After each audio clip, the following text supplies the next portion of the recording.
Vlog on a blog. Tomorrow's news today.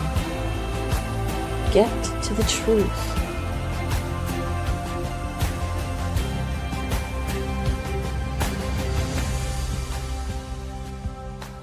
Listen, learn, live. Visit us at yadayah.com. All right. I love the new introduction. Good to see you, Kirk. You're looking pretty spry. So understand a move is in order. You're going to leave the ice box of communist Carmel.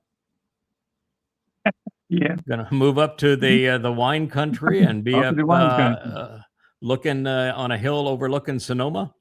Well, overlooking Santa Rosa. Okay. Sounds lovely.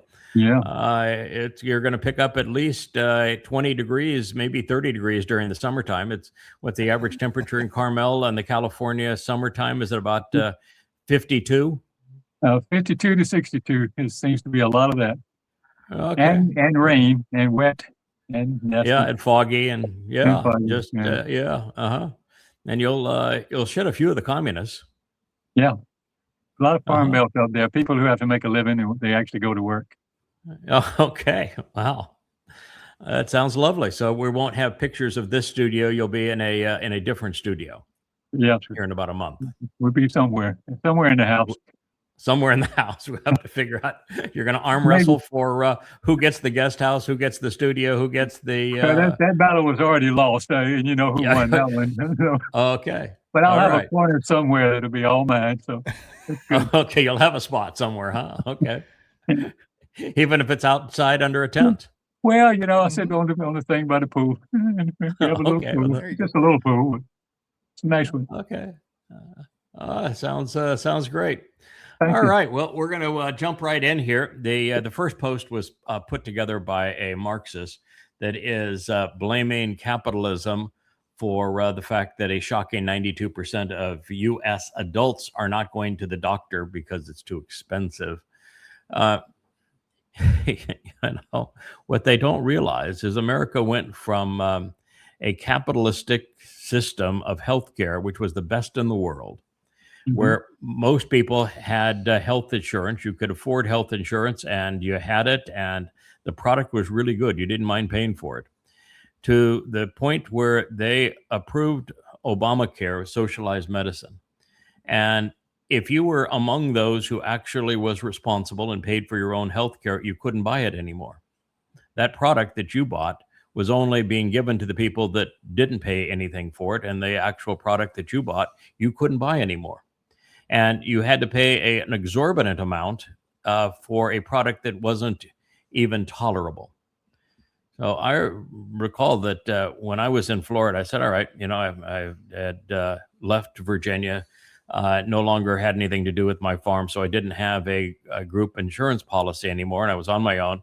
I tried the Obamacare marketplace for part of a year. I signed up for it, paid my money, and they did not let you choose a doctor.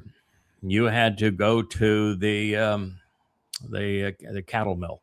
And I remember showing up there, and it was the most hideous, horrible, sickly scene I had ever seen. It is like we had gone back to communist Russia 50 years ago.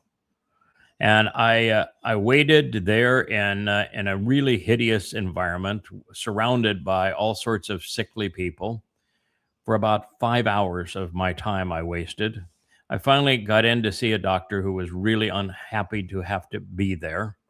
And the only thing they were interested in giving was STD checks. I'd moved to South Florida. I said, probably not the worst thing in the world to have.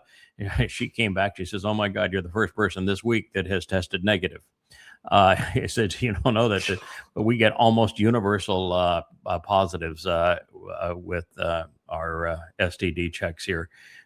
You're an anomaly."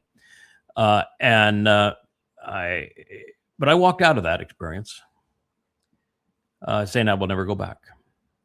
I would rather die than have to endure socialized medicine.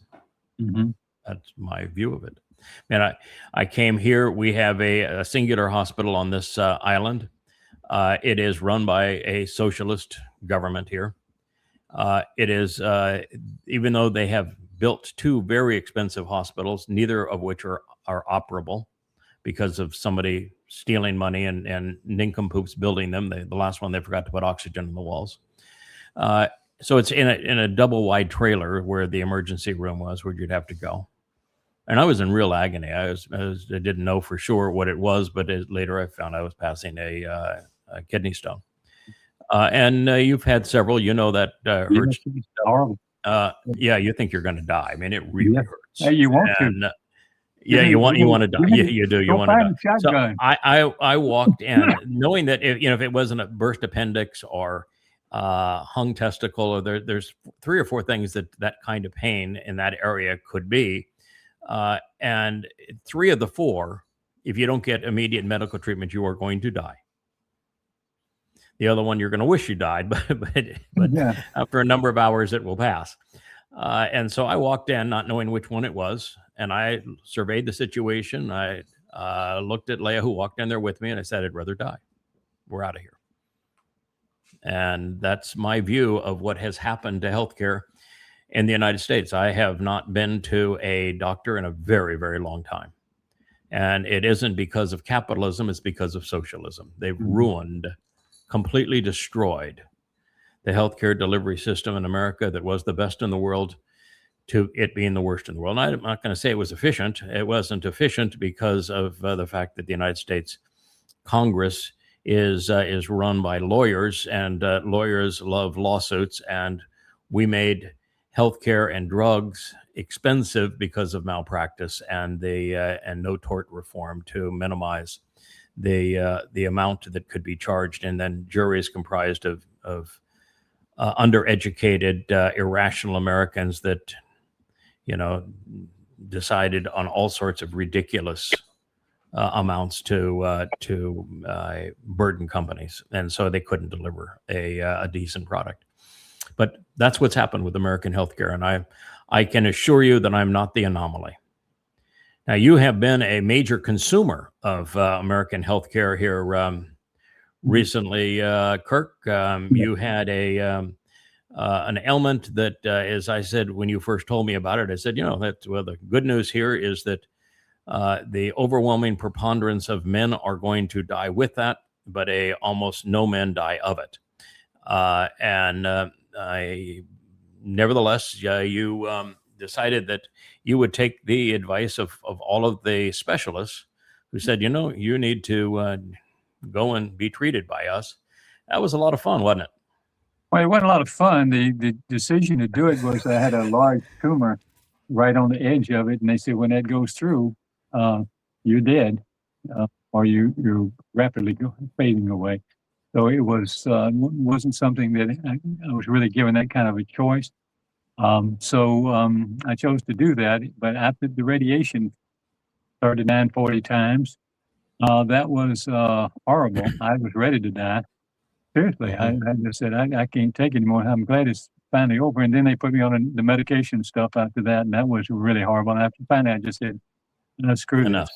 Screw this. It's not worth it. They did get my numbers down, so I was happy to hear David in New Zealand.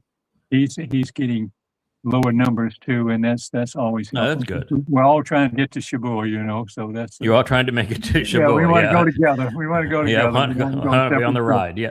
Yeah. Okay. Well, it's a horrible thing. And you look at chemotherapy and radiation and that sort of thing.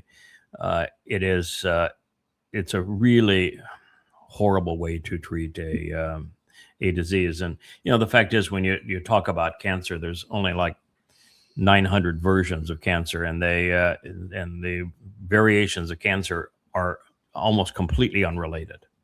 The only common denominator is a rapid and overhyped development of cells in a certain region. But just to say cancer is like saying, I have a boo-boo. because all boo-boos are boo-boos, but cancer there's really nothing in common with the various forms of cancer, and the way that we treat it with chemotherapy and radiation is deadly. When you're treating somebody with something that kills everything, it just happens to kill the more hypoxic cells, because when they reproduce rapidly, they close off the vascular flow, which means your cancer cells get less oxygen than other cells. So they're hypoxic, and therefore they're not as strong. So they can't defend themselves against the chemotherapy and the radiation as well as a normal cell. So it does damage to everyone. It just kills the weaker cells. But the problem, of course, is if you have one that survives, then you have a bigger problem than you started with. Yeah, because if 1% survives, it's a much bigger place to go and grow. Yeah, now it's a much bigger problem, because now you have that 1% will spool back up, and it's already the 1% that's immune to radiation and chemotherapy. So, and whatever the other drug treatments are. So it's a bit barbaric in the way that we treat that disease. Very much. Yeah, no fun. Anyway, that's my view, is that Mr. Marxist here is blaming capitalism on the thing that actually built the healthcare system, and he wants to exonerate socialism, which is the thing that destroyed it.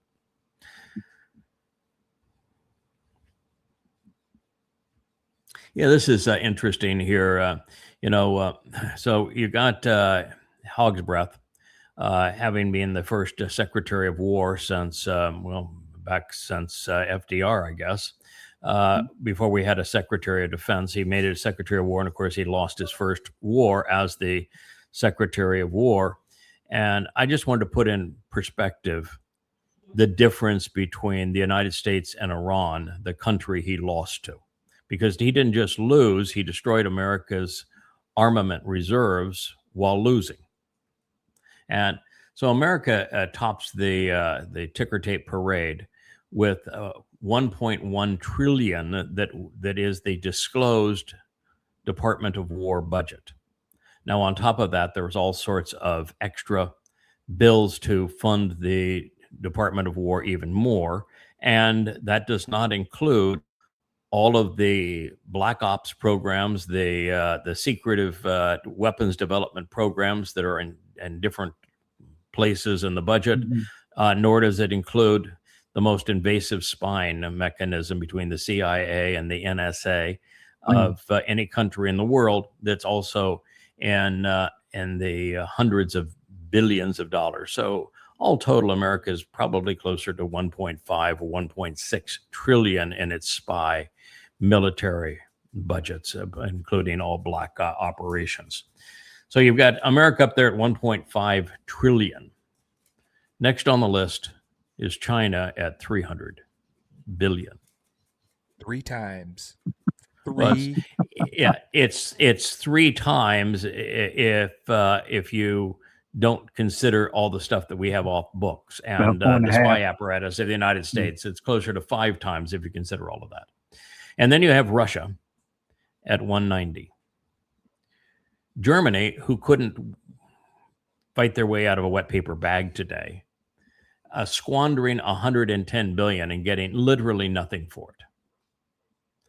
India at 90 billion, and India's entire defense budget is strictly to stave off the terrorists of Pakistan. That's the only reason that they have to have a defense budget.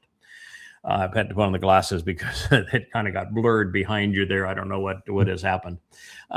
Then you have the UK, and I don't think that the UK has one viable ship anymore. It used to have the most powerful navy in the world, and I don't think they have a single functional military ship now. I think the Royal Navy is just completely a bucket of rust. Well, it couldn't beat Argentina either. No, they if they were to fight the Falklands War now, they would get clobbered by Argentina. So they get nothing. I mean, literally nothing for their 88 billion. But I thought it was interesting to see Saudi Arabia. Saudi Arabia is one of the victims of Iran and this war. And Saudi Arabia has not fired back a viable shot. They have a defense budget of 85 billion. It's either number 2 to number 5 as a percentage of GDP in the world, depending on who you look at. And at $85 billion, they couldn't find a single person to work any of those weapons. Not a single defensive shot. Let me tell you a quick story. When my father was, he was last years he was always running giant construction companies. That's why we got to travel all over the place. And his final years, one of his friends said, "Come over here and build this, supervise this building of the airport in Taif in Saudi Arabia." So he did that for about 2 years, and then he retired to Australia. He said he was a fighter pilot in World War II, and he said, we train them, and he was at Northrop. We train them, we give them these jets, we teach them how to do everything, and then they get up there and they start looking out the window and get scared, and then they just stick them in the ground.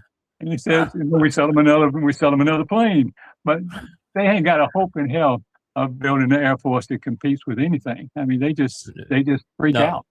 They're complete waste of weapons. Yeah. So they're no threat, no matter what you give them.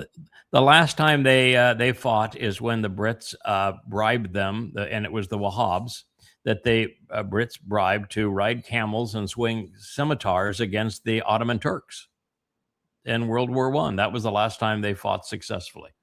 No, Saudi Arabia, 85 billion. Number 2 in terms of expenditures as a percentage of GDP, and they can't even defend MBS, who is hiding in a hole someplace. Next, you have, excuse me 1 second. There he is. We have another co-host that wants to either join the show or just drink my tea. It's green tea today. He happens to love green tea, so we'll top him off and give him a little green tea. The next you have Ukraine. It's the 70 billion funded entirely by other countries, particularly the United States and Europe. They ain't got 70 billion. Yeah, France is 67 billion, and the French war salute. So the French are going to be. Oh yeah, see the camera, back camera, back. Oh boy, these smart cameras. You give them a gesture, and they're all of a sudden they think, boy, you want the close up. No, thank you. I know that one. I know that move. Yeah. Yep. Yeah. Japan at 60 billion. Israel at 48 billion. They're tied for 11th worldwide. You listen to all these talking heads, you think that Israel has the biggest military, biggest, baddest military in the world. But they're tied for 11th with Italy that no one complains about, South Korea that no one trains about, and Poland that again isn't known for their military prowess. How long did it take Germany to go through Poland? A day and a half, and a whole lot of gas to get there. Yeah, maybe a day and a half. Yeah, one fill-up of gas. Thank you very much for your 48 billion. Spain at 40 billion. Spain's last military effort was the Inquisition. The Canada that wants to talk a good game at 37 billion. Australia down there, down under, next to the land of Oz, 35 billion for who knows what, but they spend it. Turkey, that is considered the great threat now, and as the great protector of Saudi Arabia, spends 30 billion. The Netherlands, the country that claims to be they're the big peace advocates, they're the ones that condemn everybody of war crimes. Well, they come in at 19 at 29 billion. Algeria is a place that I don't think one person in 100 could even point to on a map. If I told you to point out, please tell me where Algeria is. I mean, I know, but I don't think most people even know where Algeria is. And Algeria hasn't fought a war except against Christians and Jews since the Islamic Crusades. And then you've got Brazil at 24 billion. Of course, Taiwan at 18 billion. You're gonna stave off China. If China wants to conquer you, you're gonna put your 18 billion gonna go all in against China.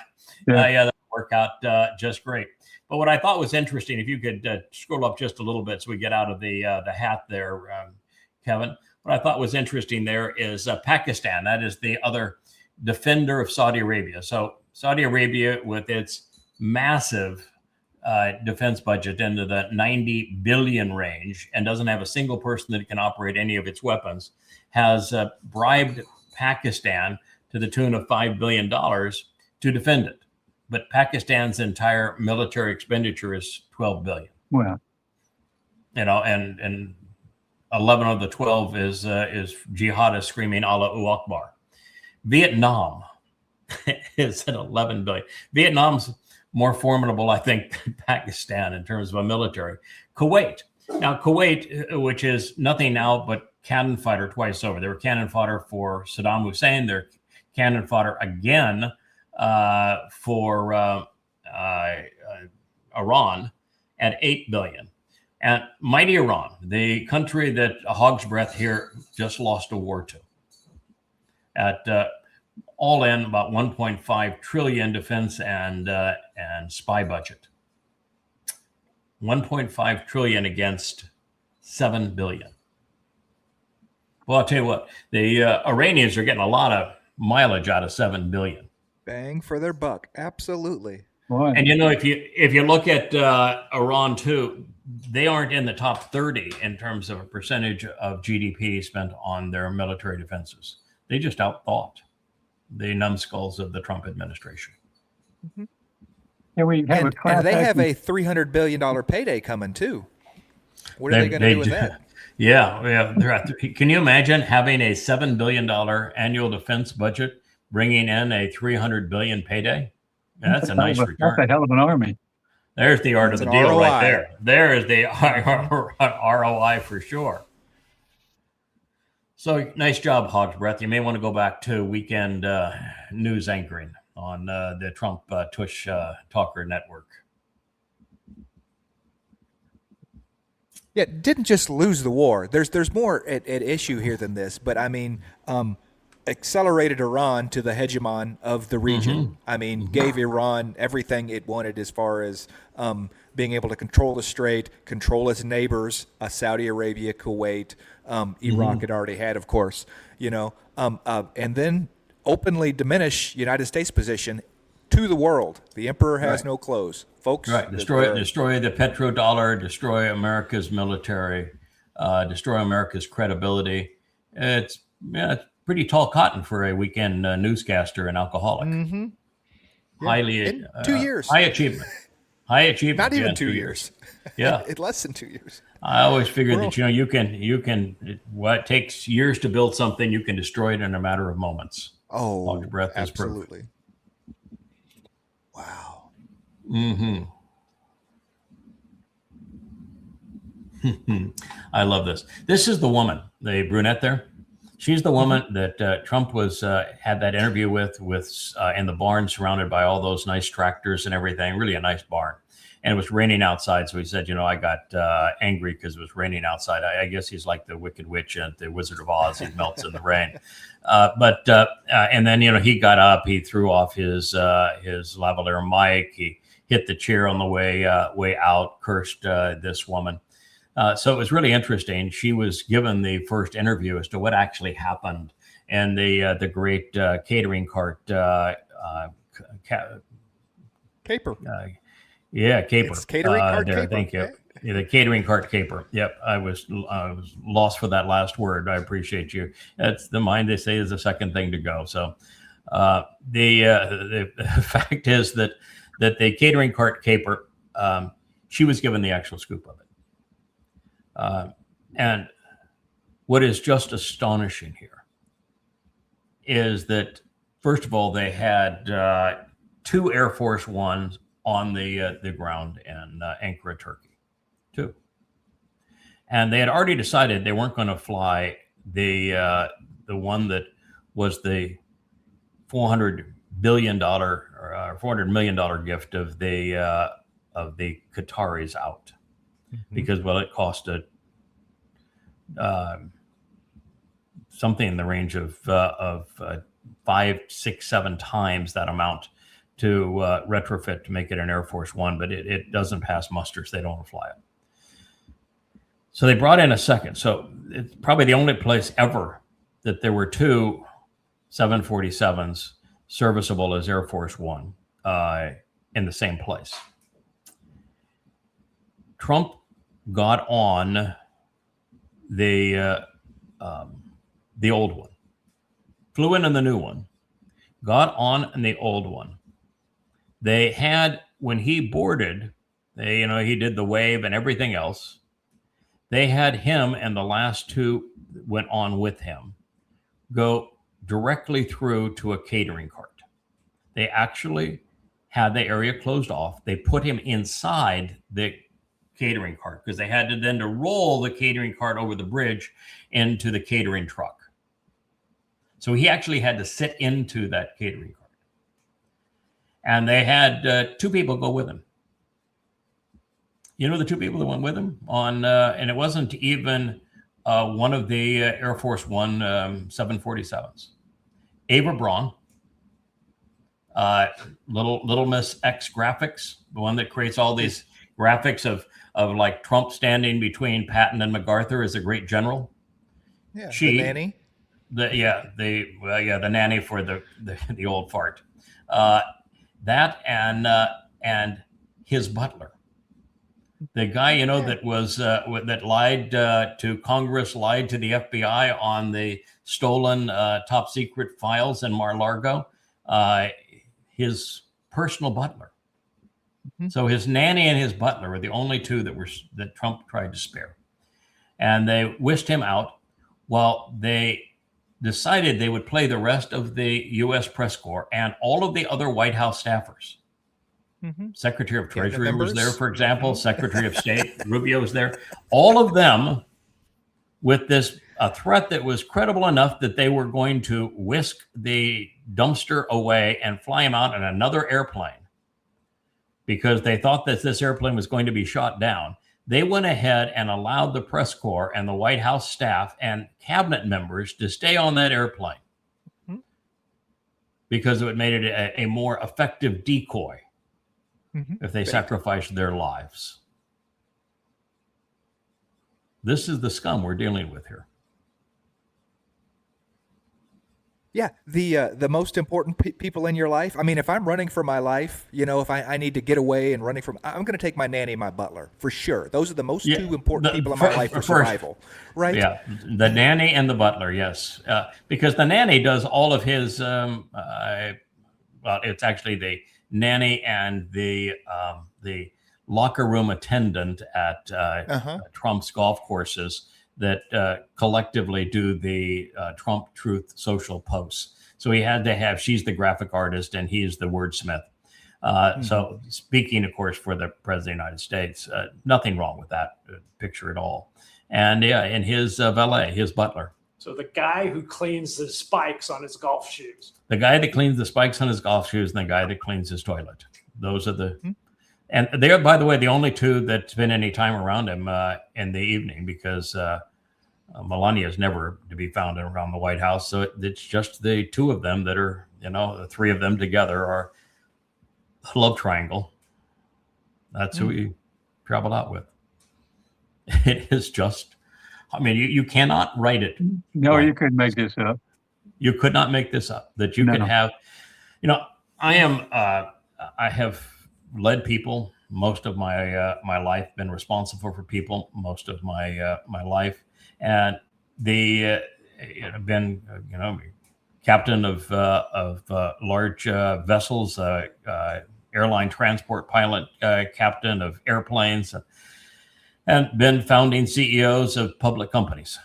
And when you accept responsibility like that, the people that are serving with you, who are working with you, are your priority. the old adage, the captain goes down with the ship. Well, that's really not the idea. The idea is get everybody off, and then you're the last one that gets off and safe. Yes. But it's get the airplane down so that everybody can walk away, you included. But you don't grab the parachute and jump out and tell everybody else in the airplane, enjoy the crash. Right. This is what he did. Is a sign that he does not have the character to be in a position of leadership, even if he were running a burger stand. Because if there were a burger stand and there were a fire in that burger stand, he would jump out and then close the door on everybody else that was in there. He's that kind of guy. That's your MAGA. Got to be a South Park episode coming up. Oh man, is there going to be a South Park episode of the great food cart caper, catering cart caper, to keep it in the proper alliteration. Cater cart caper. That's not easy to say. No, it's not. And the worst part is that they're okay with it. I mean, the cabinet, they're okay with it. Oh, no, I don't think they are. I don't think they are. No, I mean, there is also, by the way, it appears too that Hog's Breath was in the non-decoy airplane. No, Rubio knows that he was sacrificed.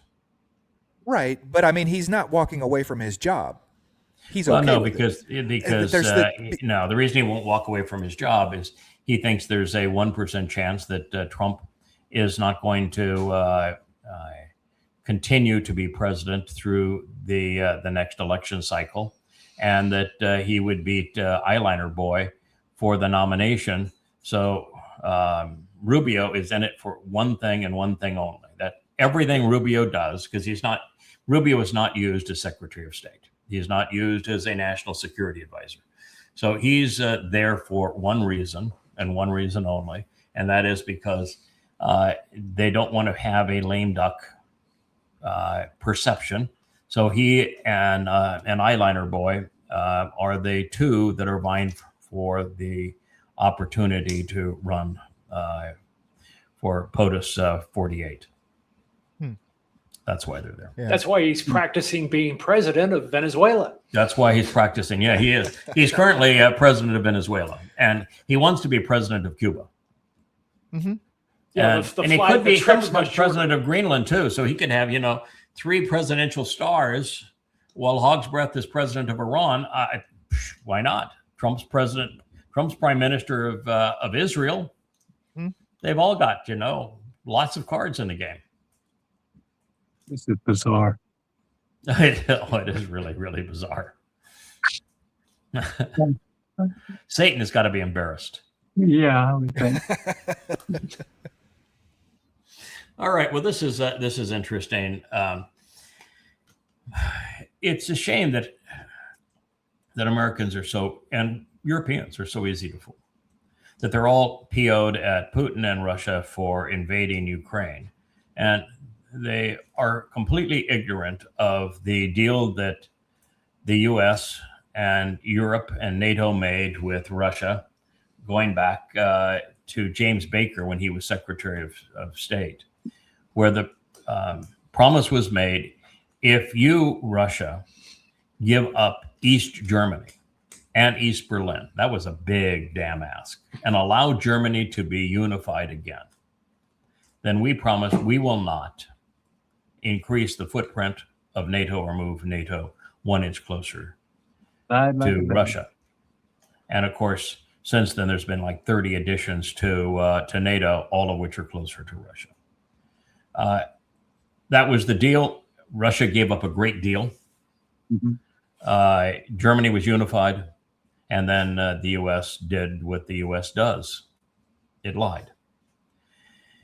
But that's not the end of it. Then George Bush said, we're going to make Ukraine part of NATO. That was the breadbasket of Russia. It's just, it's kissing cousin to Moscow. I mean, Kiev is probably the closest major city to Moscow. It was untenable that George Bush could say such a thing, but he did. And then when asked about Russia's response, he said, I don't care. Of course they hate it, but what do I care? And then NATO began to do almost all of its military games in Ukraine. And we were back to the Cuban Missile Crisis, this time, though, played by idiots.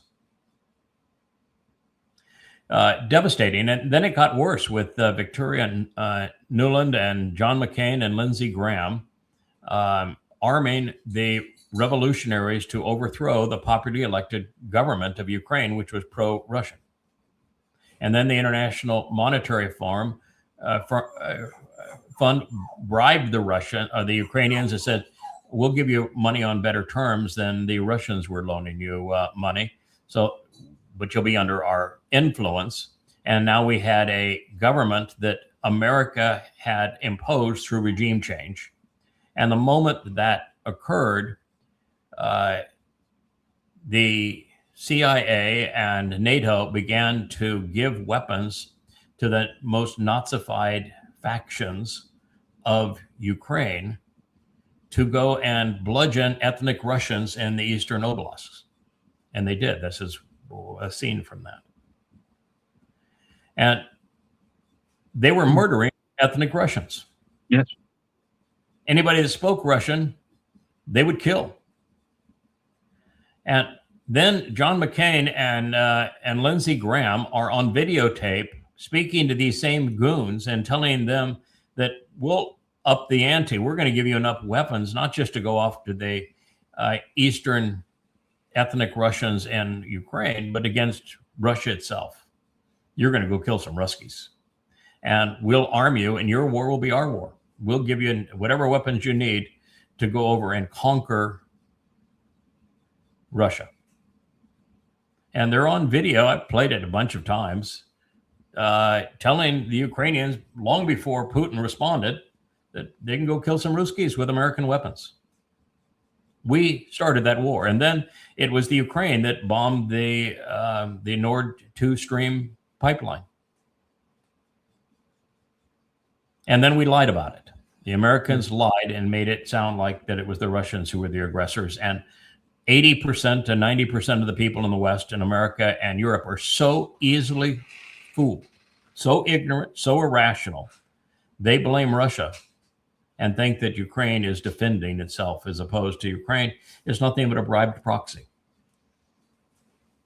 So it is a genuinely astonishing situation that there is this much ignorance about a war that has killed 2 million people and is fundamentally changing the face of the world and has us on the precipice of World War III. Mm-hmm. And right now it is an annihilation. The Russians have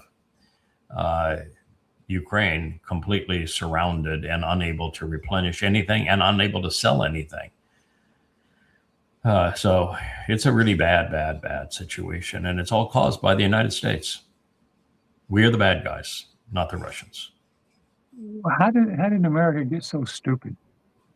Honest to God. One of the when I hear that question, the first thing I go to is the realization that more than 5 years ago, you knew, reported, and proved that the overthrow of Assad by arming Islamic terrorist groups was the purpose of the CIA, and that they had orchestrated this and had been working on it for 20 years. And yet America thinks that they weren't responsible. America wants to fuss over what happened in Benghazi and not talk about why there was the unprovoked and inhuman destruction of Libya for absolutely no reason other than Muammar Gaddafi was ready to have a gold-backed currency to eliminate the petrodollar in Africa. This is what we do. Or that, as I did 10,000 radio programs to prove that George Bush lied about Afghanistan and Iraq. And Millions of people died. The United States is scum. I mean, that's just the bottom line. The United States is absolutely scum. Nothing it says is true. And it's the most murderous regime on the planet. You want terrorists? Look at Washington, D.C. Yeah, they have no problem. They have no problem here using actual Nazis to support them and going and killing people inside their own country. You know, Correct. I mean, that's exactly what this is. That's what These happened guys in with the Ukraine. yellow. But they used the Islamic State. They created, the U.S. government created the Islamic State and then deployed the Islamic State to go oust Assad. The United States created Al-Qaeda to go bludgeon Russians. Yeah. There is no morality in the CIA or the Department of Defense or the White House. None. It doesn't matter who's president. It's always the same.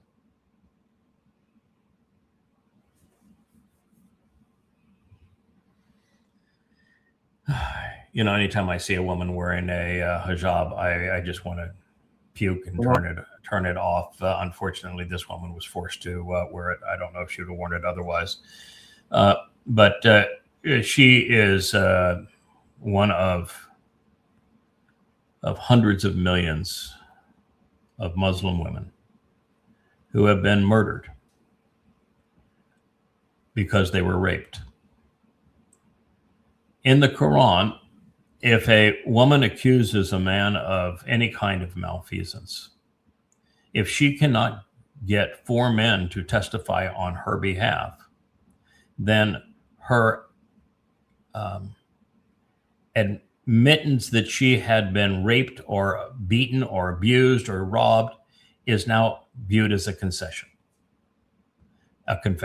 And she is to be whipped to death or otherwise killed. So if you are raped as a Muslim woman,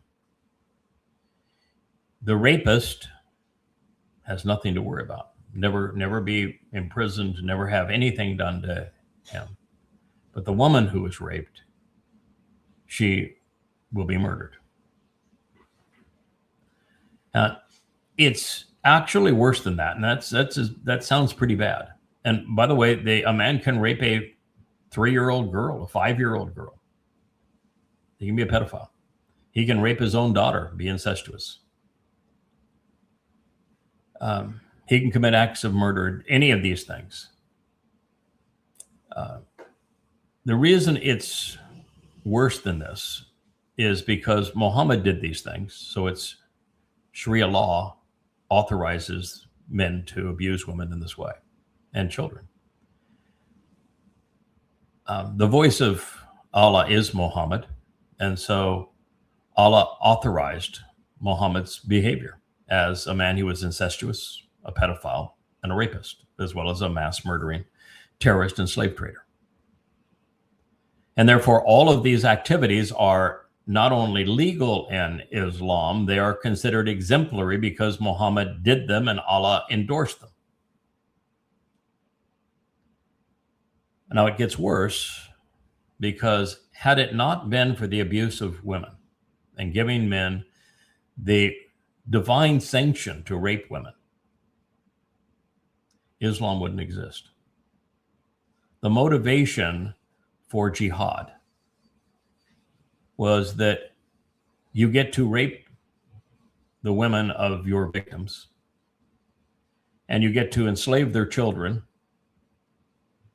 And if you're killed in the process, the reward for you is an unending stream of perpetual virgins and a brothel in the sky. It's the motivation for the most deadly and destructive religion in human history. And yet Marxists promote this religion. That's how stunningly stupid the world has become.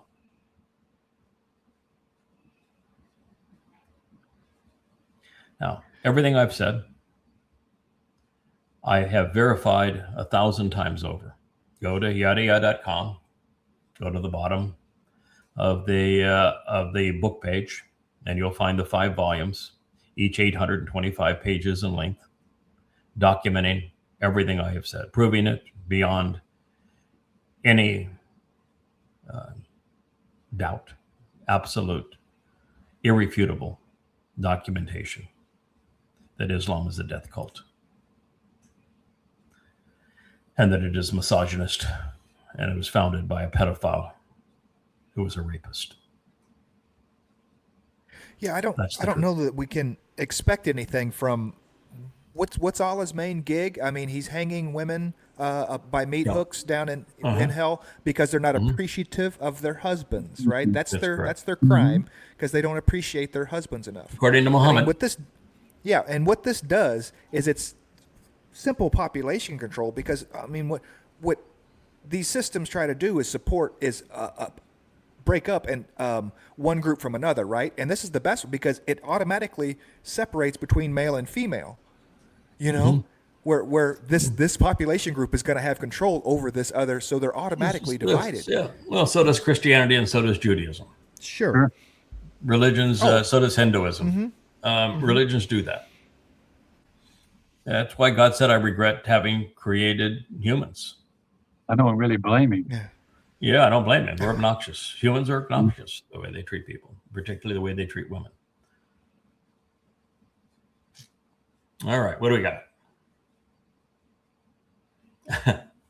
Yeah, I see this post all the time. I obey God. I believe God. Huge difference. Yes, Alexander Duncan. Yeah, I know God, and so I do neither. I don't believe in God. I know him, and therefore I do not obey him. I listen to him. There you go. That's the difference between knowing and believing, between being free and being controlled, being useful and being useless. Free will or slavery? Which is your being choice? in a religion or being in a relationship. So, Duncan, you can dunk it where the sun don't shine.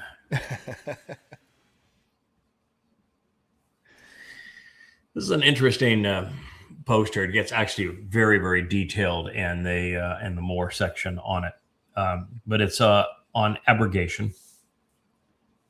Abrogation is 2106 in the Qur'an, and it says in essence that when we, Allah is always plural. They got that from the rabbis. When we come up with an idea that's better than the edict that we had revealed previously, then the new one obliterates the old one, nullifies it, and the more recent one is the one that counts.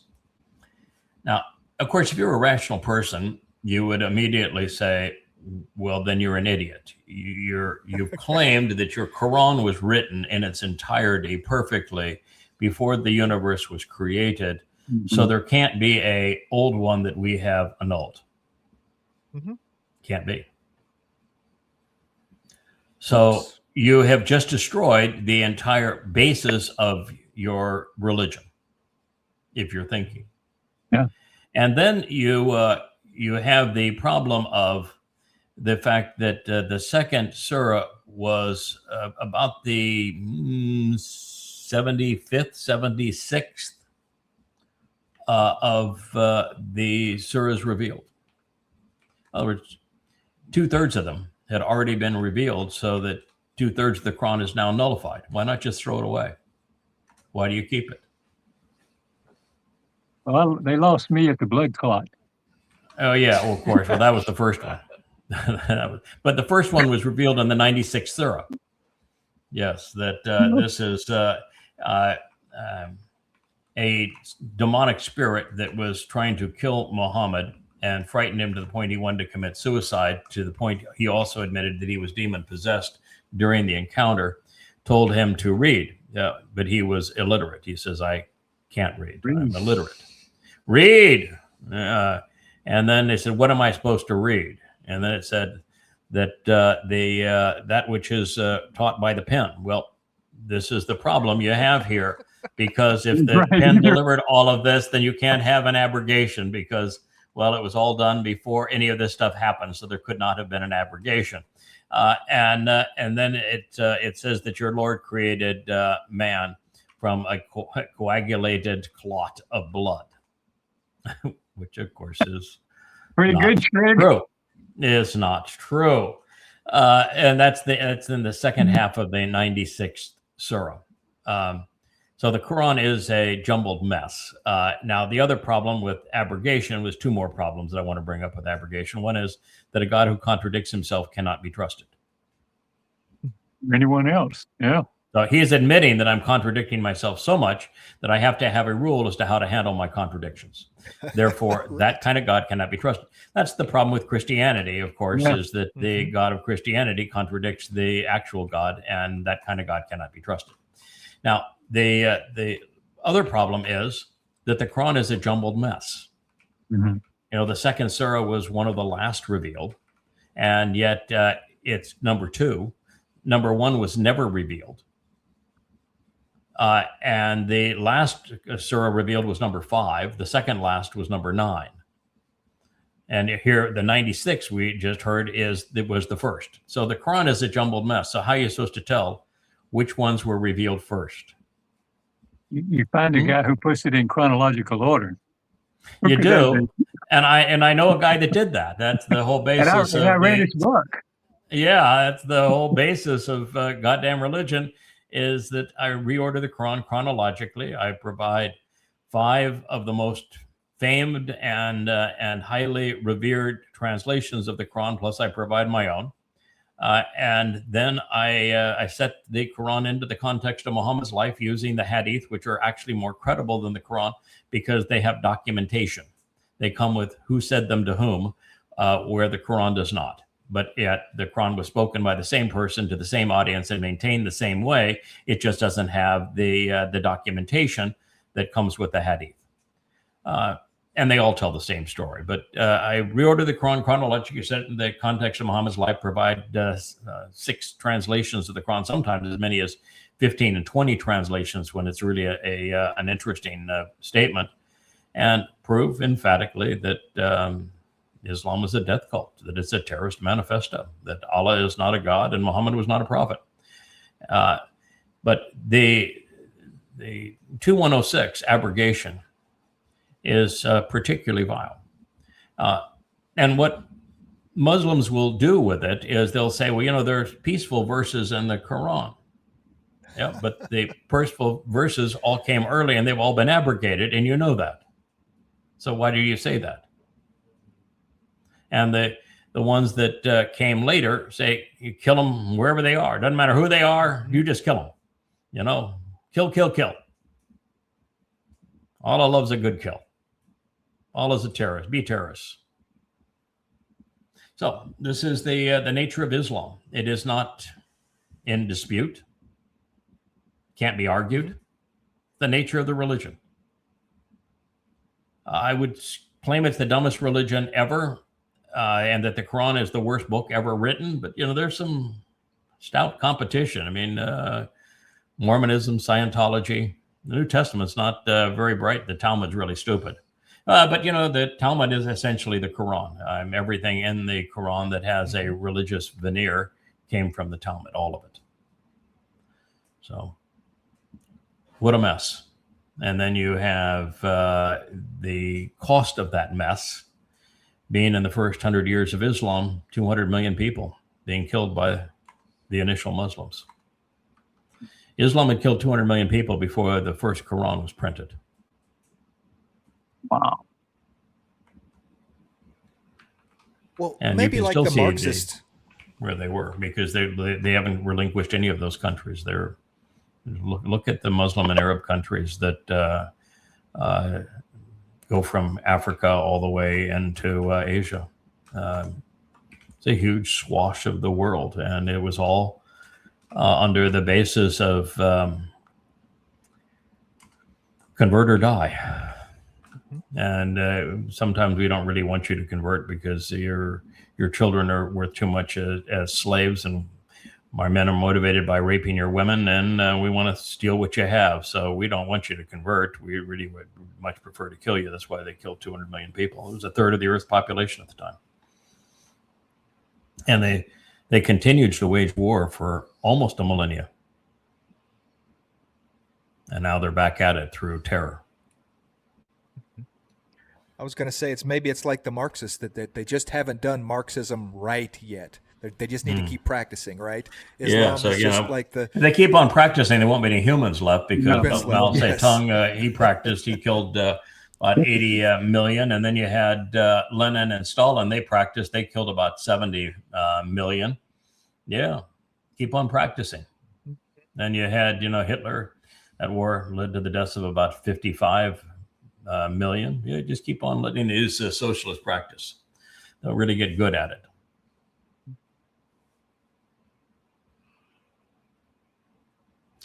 This map in the background here is what's so amazing.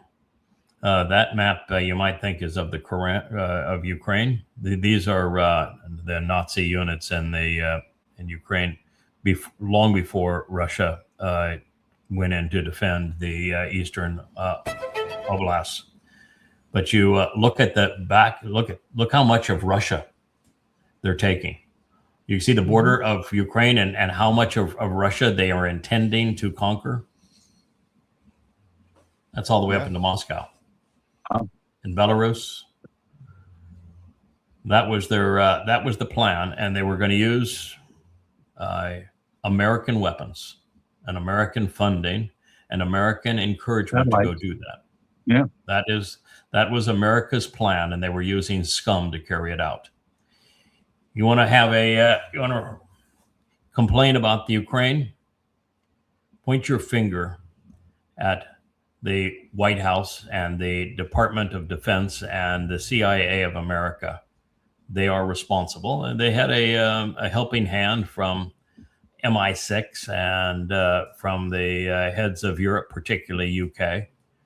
But that's what this is all about. And the country that just fries my cookies on this one is Germany and all their vitriol towards Russia.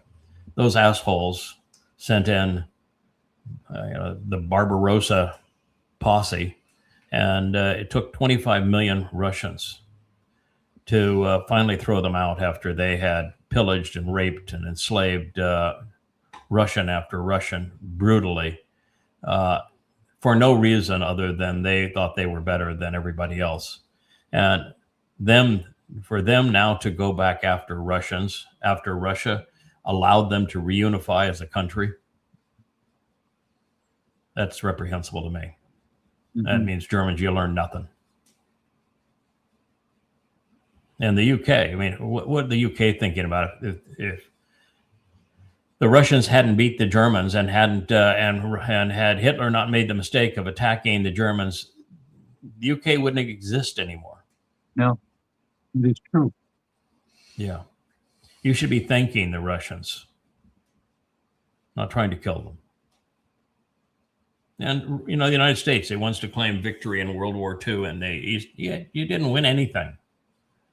You had a terrible strategy of waiting around in the UK, smoking cigars and drinking scotch for 2 years while Jews died in concentration camps. You didn't do squat. And then you had the dumbest move of all time. We're going to go and attack where they are the best fortified. We're going to lose a bunch of Americans. And then we're going to dilly-dally while the Russians ultimately win the war for us. Then we're going to claim victory and leave. And we'll leave Europe in worse shape than we found it otherwise, because the Soviet Union was more abusive of Europeans than was Hitler.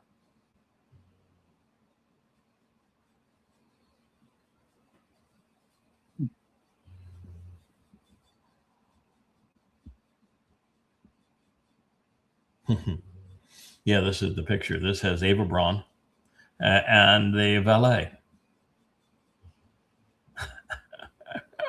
Just amazing what happened here. It just the fallout from this. There's Hog's Breath. You can play it. You don't need the, but This is it unreal. is. Holy smoke! You know who's having a bad moment? Yeah, there she is. There's Ava Braun, and that guy that you put the arm around. That's the valet. That is all that was escorted off the decoy, with all the rest of the White House cabinet staff and the press corps left on the plane that they thought was going to be shot down. Fate. Good luck, guys. His mistress and his butler. Yeah, the valet. That was Walt Nata and Miss X, Ava Braun. Boy, America, you should be so proud. Yay, MAGA.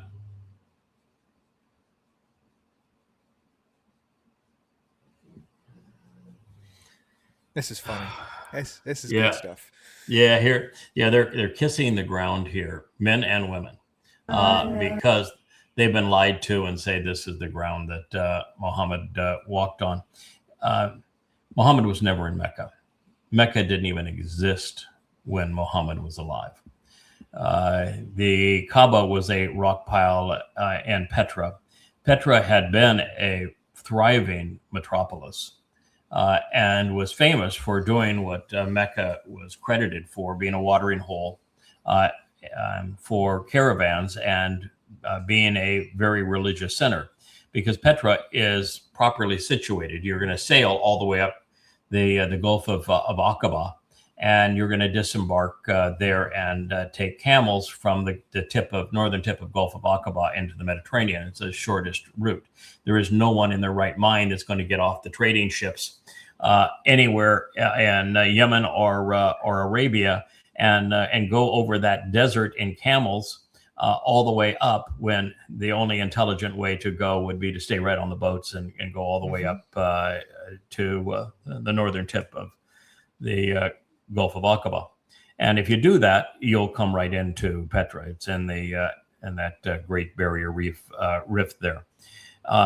And it was famous for all of those things. But Petra had fresh water. Well, they did up to a point. The aqueduct that the Nabateans built there in Petra crumbled, as did the whole city. Was destroyed. There was an earthquake in the 4th century, and it obliterated the place, such that it was just not. Now it wasn't just a rock pile to rock gods, which was the nature of the Kaaba, because everything fell apart.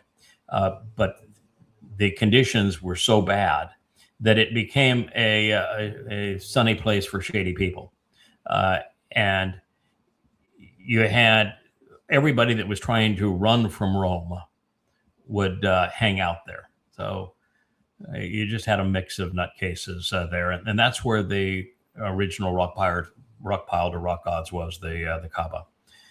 It was just in the ruins of other former temples. And that's the reason why, if you go to Petra, you'll find the first mention ever of Allah is actually in Petra. And you also find the other Quranic gods, particularly Allat, Manat, and Al-Uzza. They were the main gods in Petra. So Muhammad was never in Mecca. It didn't exist at the time. He was in Petra, and he went from Petra to Yathrib. Yathrib is today's Medina. And in Yathrib, he became genocidal, and he imposed apartheid, and he was the scum of scum. But that's the two places that he was at, no others. And here you have people kissing the ground where a man walked who, according to their own scriptures, was a mass murderer, a slave trader, a pedophile. He was incestuous. He was a rapist. He was a liar. He was a thief. He was sadistic. And that's the ground they're kissing. That's just amazing what religion will do to people's minds. They probably got to pay to get into this place, right? I mean, it's not like it's just. So it's the same shtick that started Islam with the whole pray to the rock gods, right? You pay to. So well, you know, there's the scam that was the tribe of Beni Hashem, which was Muhammad's tribe, the cleaning which Muhammad was Jewish. And the Nabateans, Petra is stone's throw from Jerusalem. I guess that makes the ride of the winged ass a lot more credible, because it could have maybe made the leap. But the fact is that the gig was, if you have a rock god, you can store your rock god with us. We'll provide housing, watering services, feeding services, for dusting services, even for your rock god. Your rock god will be safe with us, and you can water your camels and have care and feeding for your rock god. That was the whole thing of the Kaaba, and all of the rites and rituals of Islam, the prostration, butt-up prayer, the Hajj pilgrimage, all of it, including the Kaaba itself, all of it is part of the pagan religious scam of Muhammad's clan, which were Jewish, in Petra around the Kaaba. It all made it into Islam wholesale. Yeah, is it the Qur'an verse that says reorientate your kippas? It's not hard, because they had to move them all because. And that one was written. There was right after Muhammad's death, and they had the War of Compulsion. There were two rival forces of Islam. One that became the Sunni and Shia rift now. One that claimed that Abu Bakr and his clan were the rightful heirs, because they're the ones who he gave up his 6-year-old daughter to be sexually abused by Muhammad, so he had skin in the game. That they are the ones who should run Islam, because it was a criminal enterprise, and being the godfather was a very lucrative deal. And then you had those who were descendants of Muhammad's adopted son, the one that he stole his wife in an incestuous affair. They thought that even though there was no real genetic connection, that they still wanted to claim it, that they were the rightful heirs, that it should be passed down that way. And so they fought a battle, and in fighting the battle, the rest of Petra was officially destroyed, and they needed to move the Kaaba to have control that they wanted to impose on the losing side. And since it was nothing but a rock pile of rock gods, moving it was a weekend's worth of work. And they built it in Mecca, is where they relocated it. And once they did, the line was added: change your Qibla. This is not going to be difficult for you. Reorient your orientation of bowing. And what you see is that the mosques that were built before that war were all angled towards Petra. And then once that war was fought and they moved the Kaaba, they changed the orientation of every mosque towards what is now Mecca. So this sounds simple. You're like by degrees, but if you're east of Petra when this change happens, you have to do a 180-degree change to Mecca, right? Not 180, but it's a lot. It's a lot. And the proof from what I'm saying is overwhelming. And it's also overwhelming because Mecca is only mentioned once in the Qur'an, and actually twice, but one of the two times it's Becca. And Becca is the place where Rome had its largest shrine to the Lord. In fact, I think it was the largest Roman temple anywhere, was in the Becca Valley. So they got that dead ass wrong. And the other, it's not located, it's just a town that is mentioned, but it's mentioned in an addition because the Quran actually had not been written prior to all this occurring. So it was just easy for them to say, well, we'll just change your Qibla. We got a new Qibla, we abrogated the old one. Why would you have to do that unless you moved it? Well, they moved it. And of course, there isn't anything around Mecca that fits the narrative in of the religion of throwing the rocks at Satan and the cave of Ramadan and all that sort of stuff. But it all exists around Petra. Oh, Muhammad trying to commit suicide by jumping off the heights. The whole thing is not more than 10 foot off the ground anywhere, right? Yeah, it's flat. It's the whole thing of Mecca is and putting the blankie over the piece of shit, that ugly piece of shit that's the Kaaba. And of course, it's black stone that's all fractured, which is nothing but a meteorite that's supposed to represent Allah, because he was by the time that Muhammad had prevailed over his clan, then he deserved the biggest stone, and the biggest stone was the black stone, and that's why it's the corner of the Kaaba. But if you're a Muslim, you're being played for a fool. Mm-hmm. If you're a Christian, you're being played for a fool. If you're a practitioner of Judaism, you're being played for a fool. If you're Hindu, you're being played for a fool. If you're a Marxist, you're being played for a fool. So a lot of fools out there. It's about between all of those, and then you add the conspiratorialists to that, you probably have 8.2 of the 8.3 billion people on the planet today. And you have a few animists that you can throw into that mix, and other wackos of various types.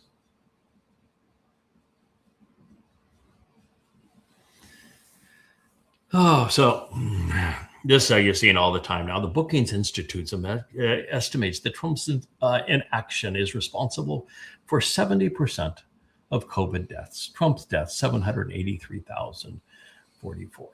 This is such bullshit. Good God, I don't think there's anybody on this planet that can think. Everything about COVID is a lie. Everything about COVID is a lie. Its inception, it was obviously manufactured in the Wuhan Virology Institute. Yeah. It is obviously documented in their published periodicals in the scientific community of how they tried to blend bats with Ebola, bats with HIV, and bats with SARS viruses together. And then they worked on and published their research that was funded by the United States at the behest of Fauci to improve the attachment, the crown, which is the attachment mechanism of the virus, so that it be more effective as that virus is spread between humans. It would increase the RO component of it. And that all of that was going on, and they had a lab accident. And it got out. And at that time, the Chinese knew exactly what that virus was, because they had all the research notes on it. They destroyed all of that, and they developed their vaccines based upon it, and beat the rest of the world by 9 months to a year on vaccines, and then deliberately allowed people out of Wuhan to the world to infect the rest of the world with this virus that they had manufactured with Americans' monetary support. The whole beginning of it was nothing but a lie. And everybody in the scientific community was lying about what I just told you, even though I reported that to you in February of 2020. Mm-hmm. And I proved it back then. And yet they all said that was a lie. But it turned out, no, it wasn't a lie. It was the truth. And now everybody knows it's the truth. Well, anybody with their head out of their tuchus knows it's the truth. So the whole inception of it was a lie. Then the next part of it was a lie is that that it should be integrated within the healthcare system as opposed to isolated from it. And so they brought the first COVID victims into the hospitals where people were already dying of other morbidities, and they killed them. And then they blamed the deaths on people that were dying from heart disease and vascular disease and diabetes and all of these other morbidities. They blamed their deaths on COVID, when we now know that 90% of the deaths attributed to COVID were actually caused by another morbidity. 90%. So there wasn't, 70% of, it's 70% of nothing. When you get down to it, it's 70% of nothing. And it was caused because of the fact that we brought the sick people into the hospital where people were already dying of other ailments, as opposed to quarantining them. We were stupid.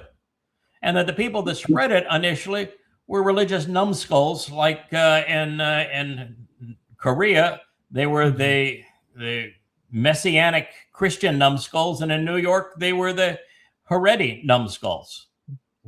And they spread it amongst themselves by continuing to be religious as if a virus isn't contagious.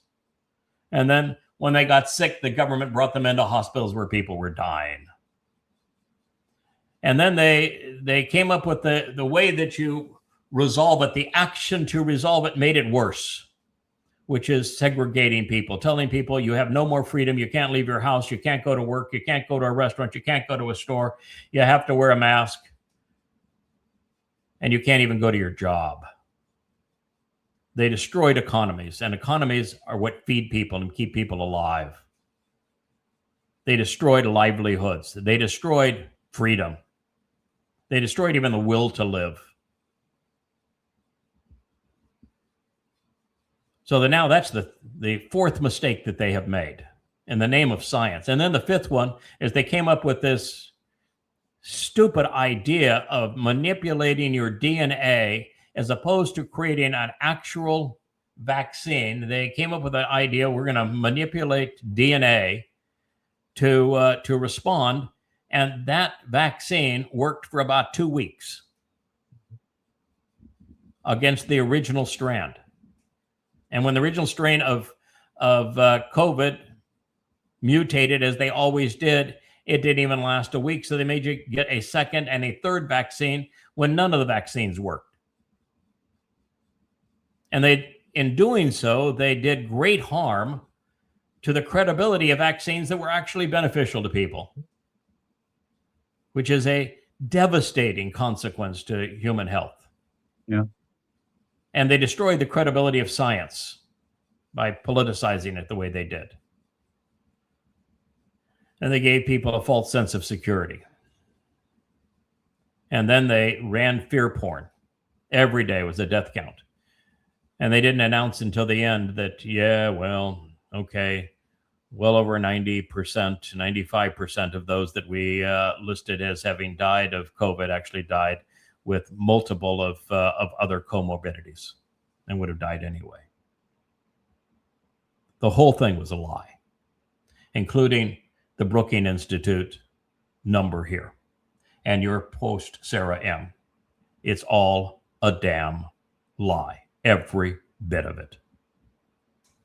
In the end, COVID was only slightly worse than the average flu. It's a little slightly worse because the triggering mechanism had been more effective. Slightly worse because it was a blend of HIV, SARS, and Ebola. Slightly worse because we did everything wrong. But otherwise, the mortality rate was about 1 in 1,000, which is typical.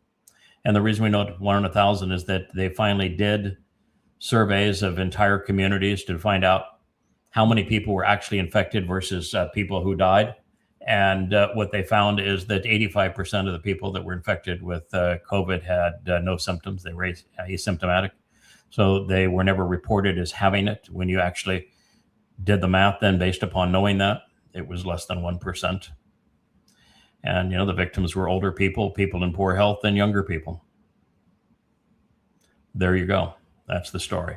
The rest of it's fear porn and control, and we destroyed faith in politics, vaccines, and medicine, and the scientific community, all destroyed. That's your villain here. Now, was Trump an idiot? Yeah. I'm not defending Trump. What I'm doing is I'm attacking those people who are making these kinds of claims because you don't know what you're talking about. I got a lot of Torah read during that time. Just saying, it worked out all right for me. But you were already an isolator.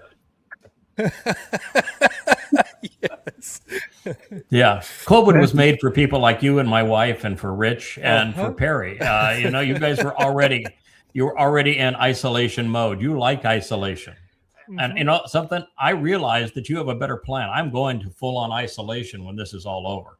I've had a talk with the boss. I said, I've earned the right to be an introvert. When this is all It's over, a I'm going in really big isolation mode. universe out there. It's a really big universe out there, and I'm going to find myself a corner of it. Thank you very much.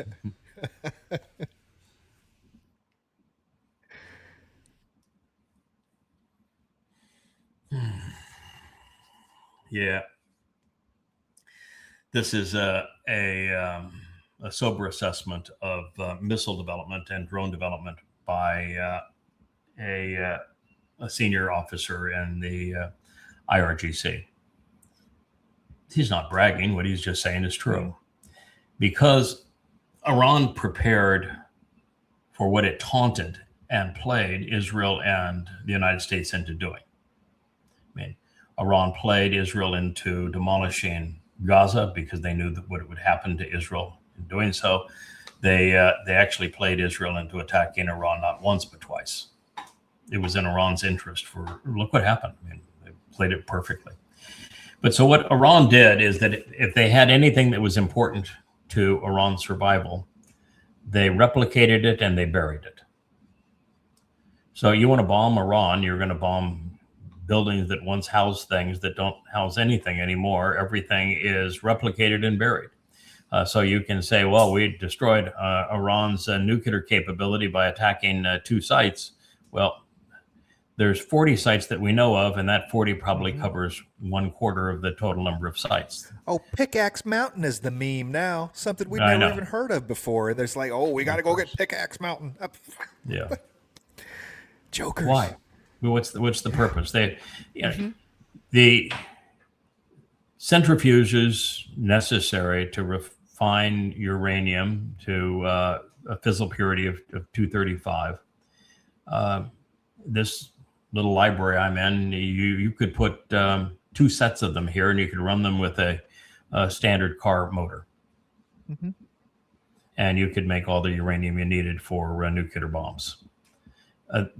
And Iran is self-sufficient. They make their own centrifuges. So they bury them all over the place. There's at least 40 locations that we know of. There's probably a total of 3, 4, 5 times that number. And I can assure you that to the extent that Fodor was damaged, and by damaged, it would have only been damaged by a pressure wave. There was no way for the U.S. penetrators to have gone through that much granite and then reinforced concrete to have blown up Fordo or Nance or any of the others. But if they were to have actually hit a ventilation shaft, and if the penetrator went down the ventilation shaft to a point that the ventilation shaft opens into one of the larger rooms.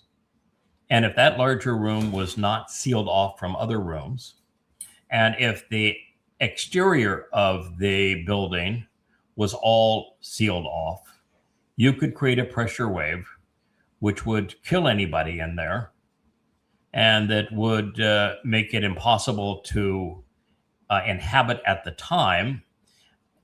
Might damage some stuff, but it's just a pressure wave. It's nothing else.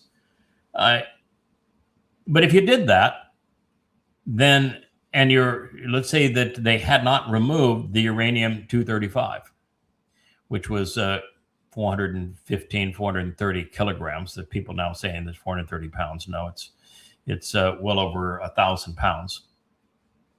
Then what you would have done is you would have, right out that same ventilation shaft that you went down, you would have spewed out uranium-235. You'd have killed a bunch of people. But we know from the satellite pictures that the Iranians moved it, that they knew we were coming. They had taunted America into it. And in the week prior to the attack, they moved it. And they moved it to not one, but many different locations. And the Pickaxe Mountain may be one of the many. But they moved it. And so you cannot take out their nuclear ambition from the air. And you can't take it out from the ground because they have too many people. And The other issue is what they decided to do with their military. And remember now, their entire military budget's down there in the 7 billion annual range. Billion.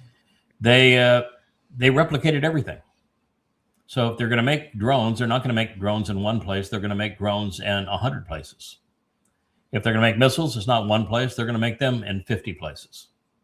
And then they're going to bury all of those places. So they're going to be under mountains. And then on top of all of that, the next thing they're going to do is have multiples of them. They're going to bury them. And then they're going to take their deployment, the launchers and that sort of thing, and they're going to put them all around the country, and many of them in the eastern part of the country where nobody has access to. There's nothing anybody can do about it. And what he's saying here is that they manufacture far more missiles than they're firing.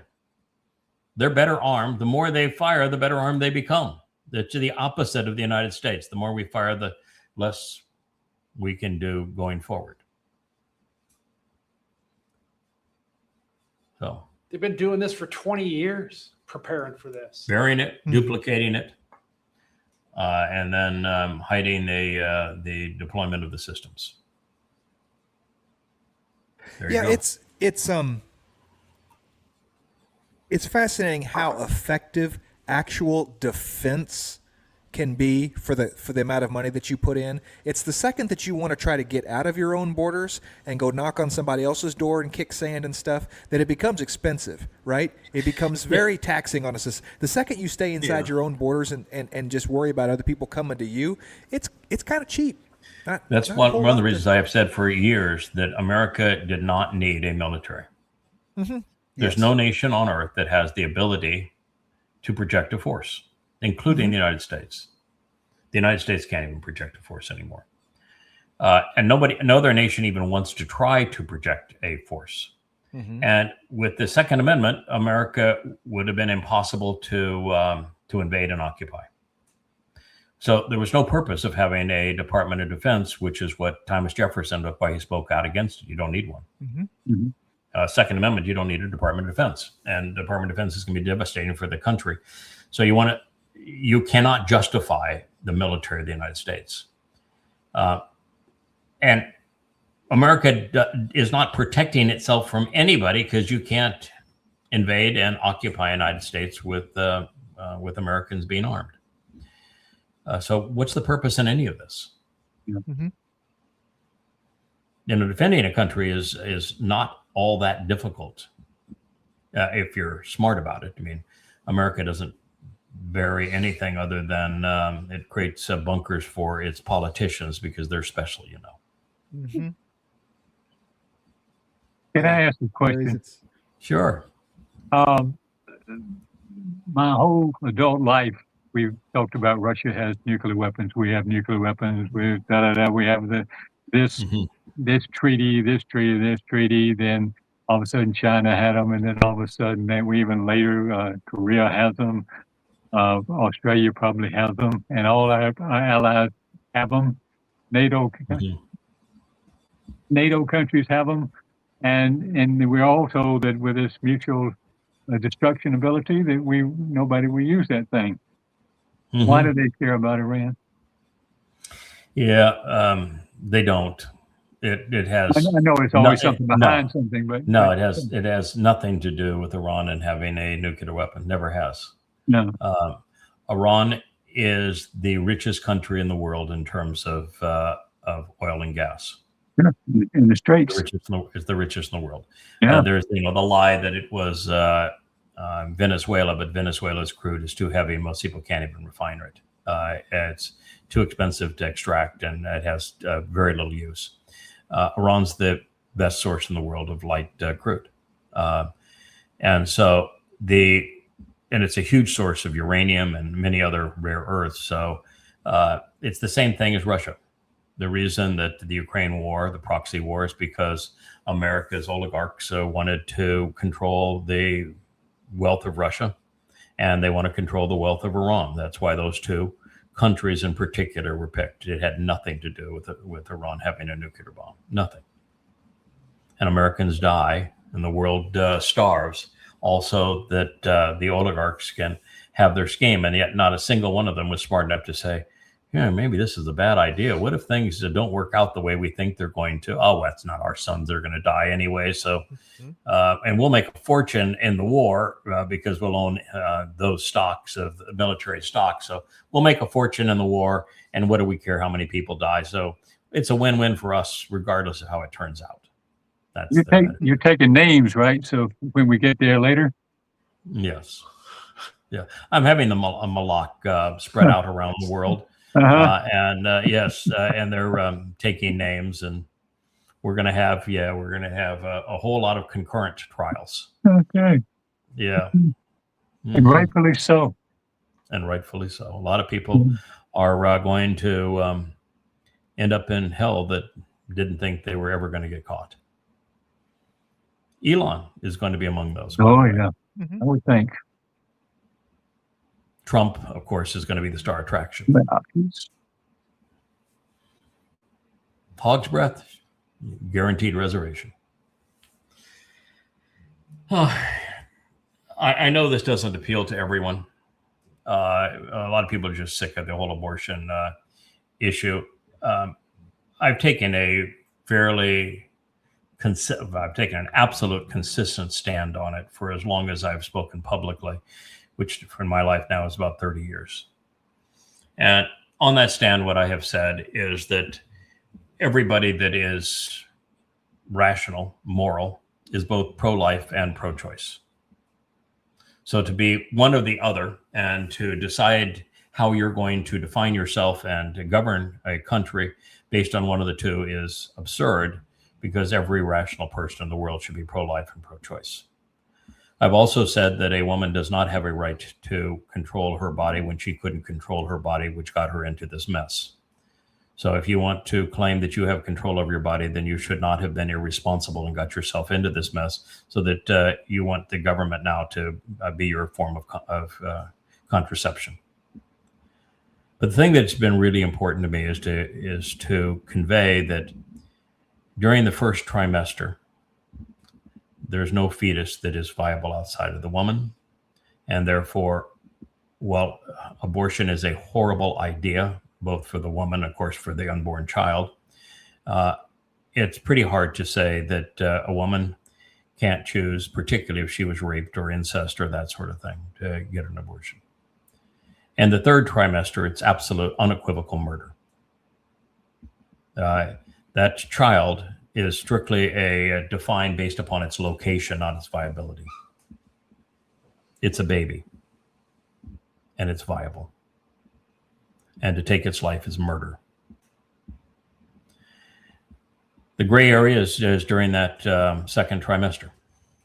And if it were me, I wouldn't play very in that second trimester. I'd just say it's too much of a gray area for us to deal with mass murder.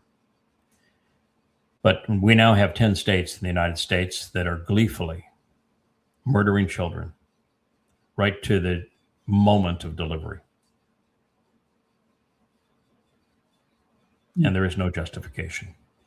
I hear it said, OBGYN saying that he's delivered 20,500 babies and there's not a single fetal or maternal condition that requires a third trimester abortion.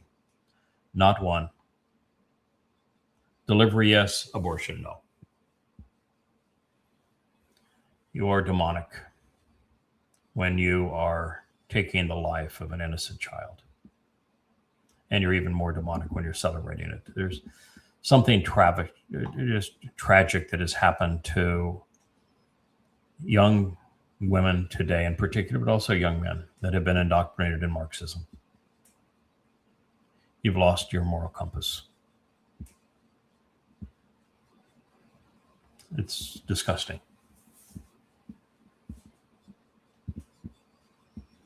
Yeah, the issue for me is very much like any other left-wing kind of issue. I mean, I look at it like the issue with trans people and stuff. I don't care if you want to have an abortion. I just don't want to pay for it. I don't think other people should be forced in funding your bad decisions and behaviors. You know what I mean? So I don't. No, I don't.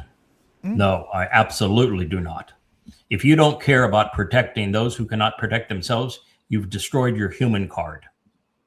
You can be pissed, and I'm pissed, where our money is taken to do things we think are reprehensible, like our money is taken in taxes to go pay for a stupid war over in Iran, or a proxy war using Ukrainians to go kill Russians. And you can be as mad as I am about abortion used as a form of contraception by people who don't have the morality or the self-control to do it the old-fashioned way. But when you have a country that is authorizing the murder of children, you damn well better care. So it's not a I don't care about this, I only care about that. This is the murder of children. That's like not caring that Islam abuses women. I'm opposed to Islam for many reasons, one of which is it abuses women. They aren't in a position to protect themselves. It abuses them. If you don't care that 250 million Muslim girls have had their genitals mutilated, you've lost your human card. Yeah, you damn well better care. Excuse me for getting mad, but this is a real serious issue. I understand that completely. Perhaps care wasn't the right word, because for me, if I care about something, I'm going to do something about it. Okay. Right. And speaking out against it is kind of where we are in a tangible of being it, because it's a very slippery slope for me as an alcoholic. That is, as soon as I start to get angry about something, I want to do something about something, then I make very poor decisions about doing something about something. And it's usually using our words is what we're taught here, not bullets and bombs. But right. Because you can get angry to the point that I'm going to do something about it, and those aren't necessarily. This is another issue that we need to be responsible enough, educated enough, disciplined enough to know how to wield words wisely. And if you aren't angry, then you're not being moral. So you have to be angry and you have to lash out at them. I'm going to condemn Planned Parenthood. I think it's a reprehensible thing in America. Yeah. And abortion is a reprehensible thing in America, particularly second and now third trimester abortions. They're murder. And I'm angry that we have a country that is celebrating murder. I'm angry that we have a country that is electing Marxists when Marxism has destroyed progress, economies, and freedom everywhere. I'm angry that we have a country that is electing Muslims when Islam is the most deadly and repressive, misogynist, slave-oriented religion in human history. Yes, and I not only use my words, I've written books about these things, and we do programs exposing and condemning these things. And we're going to use our words over the next 1,000 years to continue to expose and condemn these things. In the very near future, there's going to be folks that have a lot of power that are more than just words to be able to make decisions for entire populations. Remember that. You're a flaming sword. Yes. Okay. Yes. So I'm going to take them all out. I'm going to be happy to take them all out because I'm angry at them. And God is much angry at them than I am. That's why he said, I regretted creating humans. We are disgusting. And if you're not angry at them, that's wrong. God wants you to be angry at them, but it's knowing how to respond. And hate is a virtue, and to love you have to hate, but you need to know how to hate and why to hate and when to hate and where to hate and hating.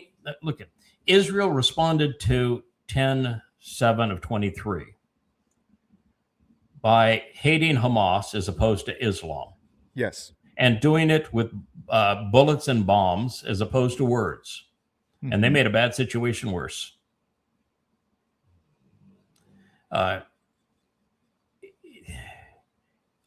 America got frustrated over Iran's frustration with America and decided to lash out with bullets and bombs as opposed to working a different narrative out and destroyed America and the world. Look,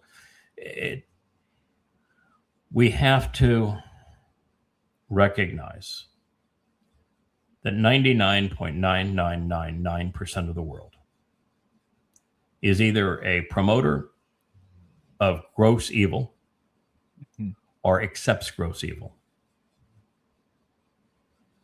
And that there are very few of us, down in the range of 1 in a million, that will speak out against these things. And we don't speak out of these things to change the mindset of the people that are perpetrating them. We speak out against these things to free those who are influenced by them, such that a small percentage of them recognize that this person has the wherewithal, the courage, the confidence to speak out against these things and to be angry at the murder of babies and the maltreatment of women and the lies that perpetrate wars where millions die. That somebody is speaking out against these things, and he has a lot to say about God and how you can survive. And it's our job to speak out that way for that fringe that is capable of being salvaged. We're not doing it to change the Marxists that are Democrats today. We cannot affect them. The MAGAs that are pro-Trump today, you're not going to change them. The Twistians that are anti-Semites today, you're never going to change them. The Muslims that are jihadists, zero chance of changing. The conspiratorialists wouldn't listen to reason if their life depended on it. But there's a fringe that are influenced by these things that can be salvaged, that can be reached. It's one of the reasons why we've had 4 or 5 people that on the fringe that have claimed to be part of the covenant that have gone into either conspiracy or they're pro-military or they've just become belligerent.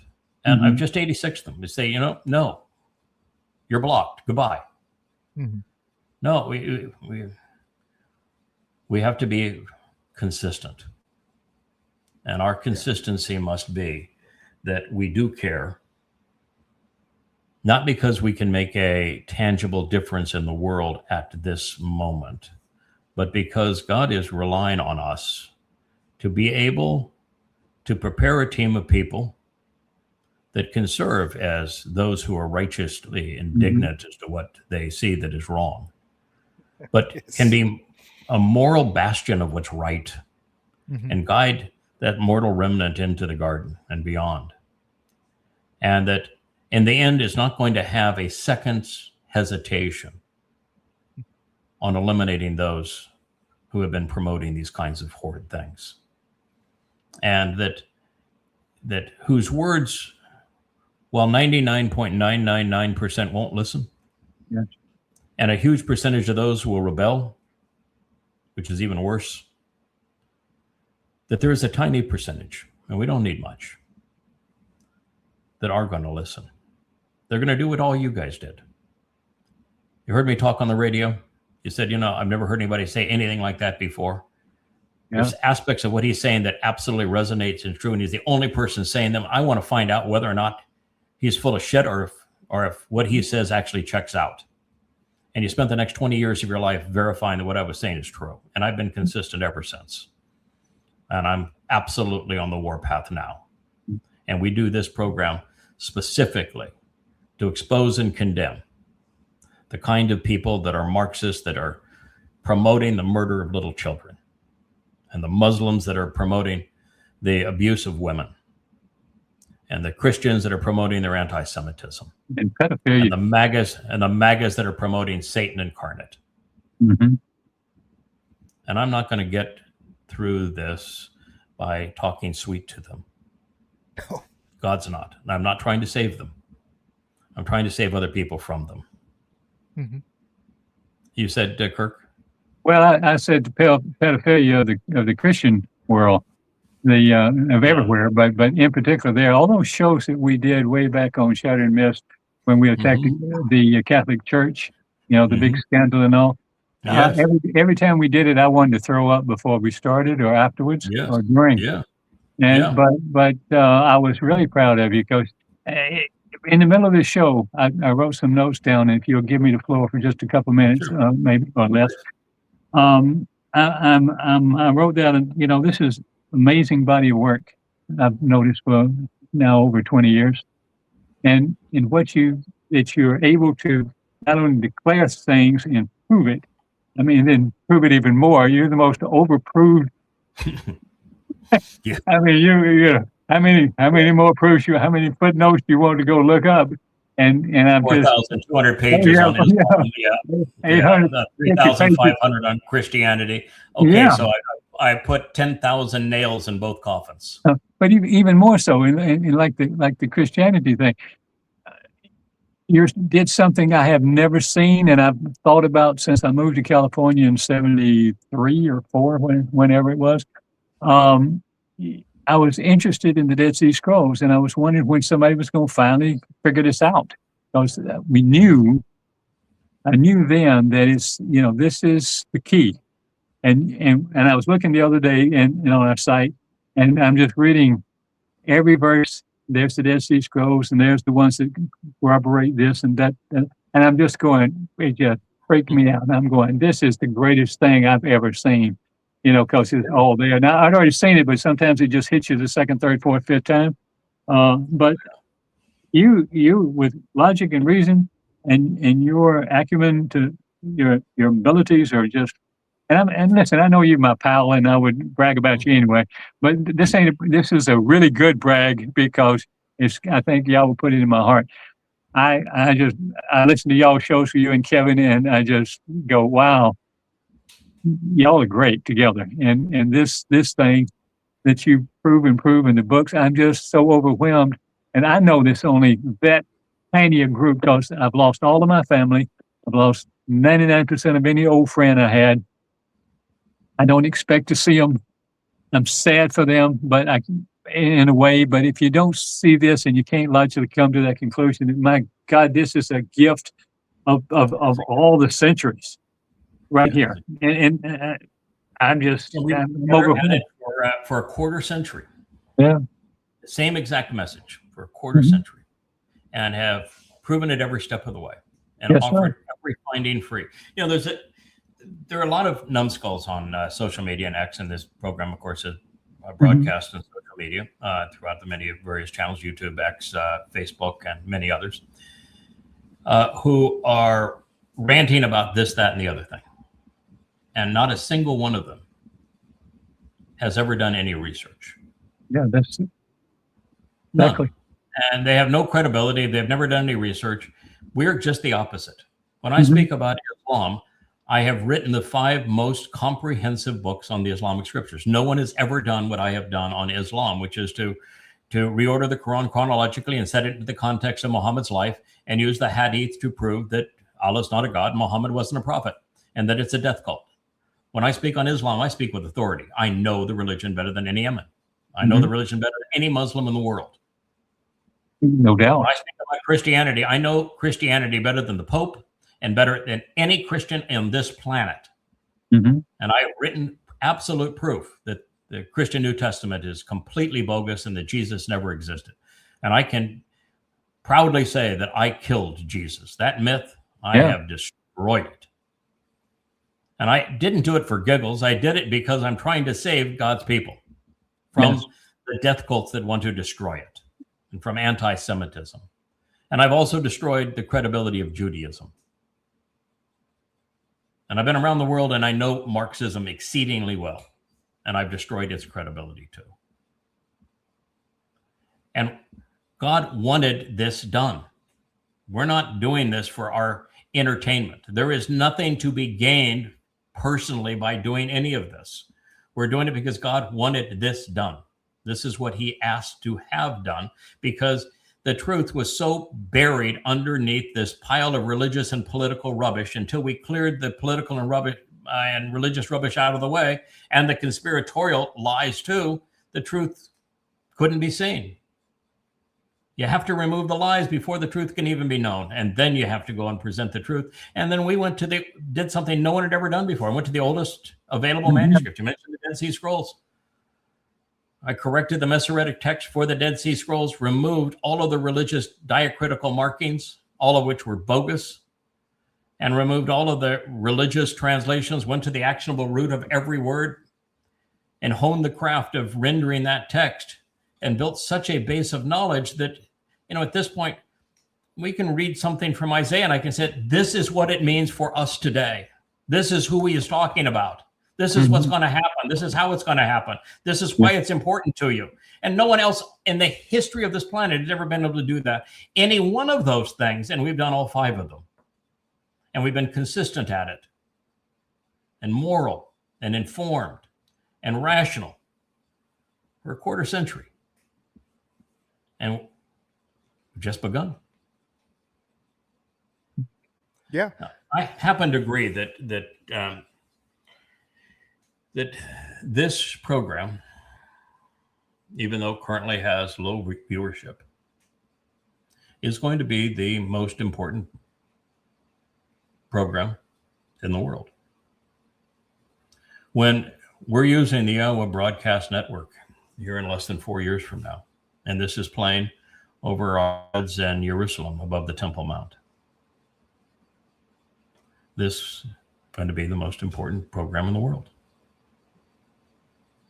And it is the only way to get the attention of that final remnant.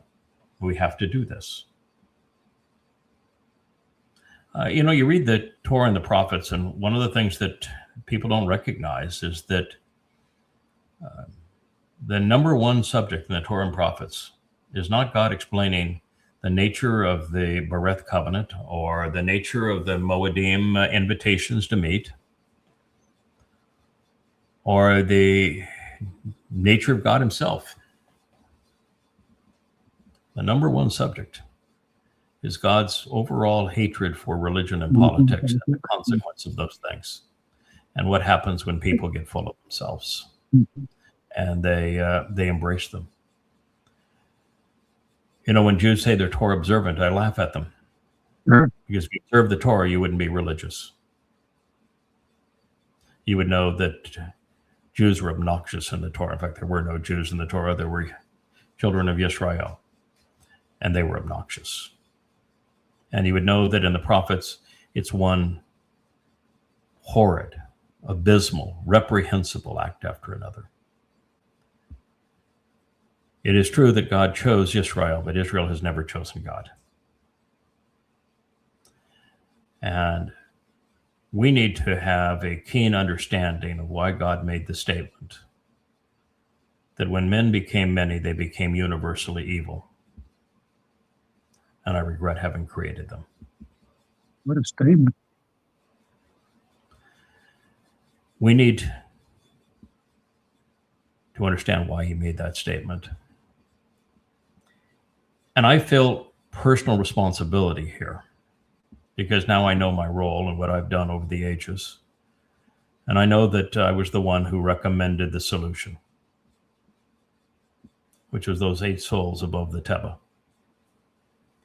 And I rebooted the whole Nasalma man situation. Didn't turn out very well. Turned out really shitty. And now I'm trying to bail us out of that problem.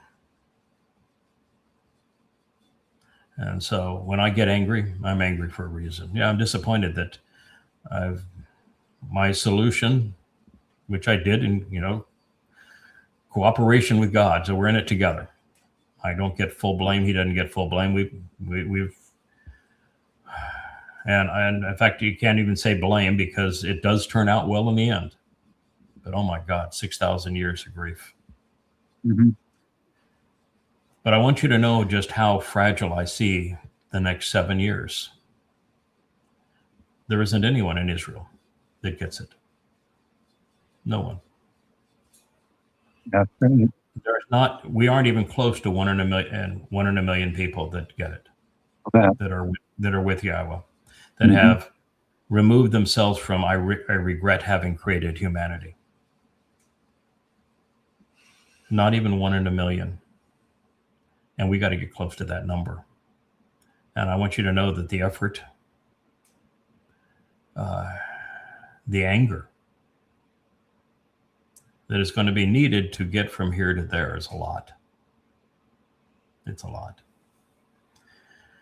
And so that's the reason I think this program is so important. It is the opportunity to go through what the most popular social media channel has chosen to feed those who participate in it. I'm not cherry picking these posts. They are one after another. All I'm doing is commenting on them. I want you people to know this is what social media is serving up. This is what Grok on X is endorsing, and it's no better on Facebook. We used to use Facebook, but the AI that runs Facebook is now worse than the AI that runs X. And there is no control, no influence over YouTube. It's just post what you want to post, but the management of YouTube is gone, not reachable, not accessible. Well, I think what we do is very, very Shapat. I mean, it's like next case. It is Shapat. You know, I mean, it's Makes sense. You know, when I studied, and we're going to get there here in this new series that I'm delivering on Bashar, on the Herald. I don't think we ever talked about it previously, but when you go through the presentation on the Chodar, and you set it up first by the introduction to the Chodar in the 10th chapter of Isaiah, you know exactly who he is and what he's responsible for doing. But then when you read through the 11th chapter, the title that's applied to him twice is he's a Shafat. He's judge and jury. Mm-hmm. And this is not going to be a dispassionate call. One of the things that we have learned about the Hebrew language is that hey ending at the end, which is the man standing up and reaching up, when it's put at the end of the word, like Adam becomes Adamra, para becomes para. When a masculine individual is given a title that has that hey ending, then he is the blend of the best of men and women. He is rational and emotional. And God is as well. Yeah. Yahowah. Yeah, Yahowah. He is as well. And we need to be cognizant of that. To be really fully human, you can't just be cerebral. You also have to be emotional. And in this process, at this time,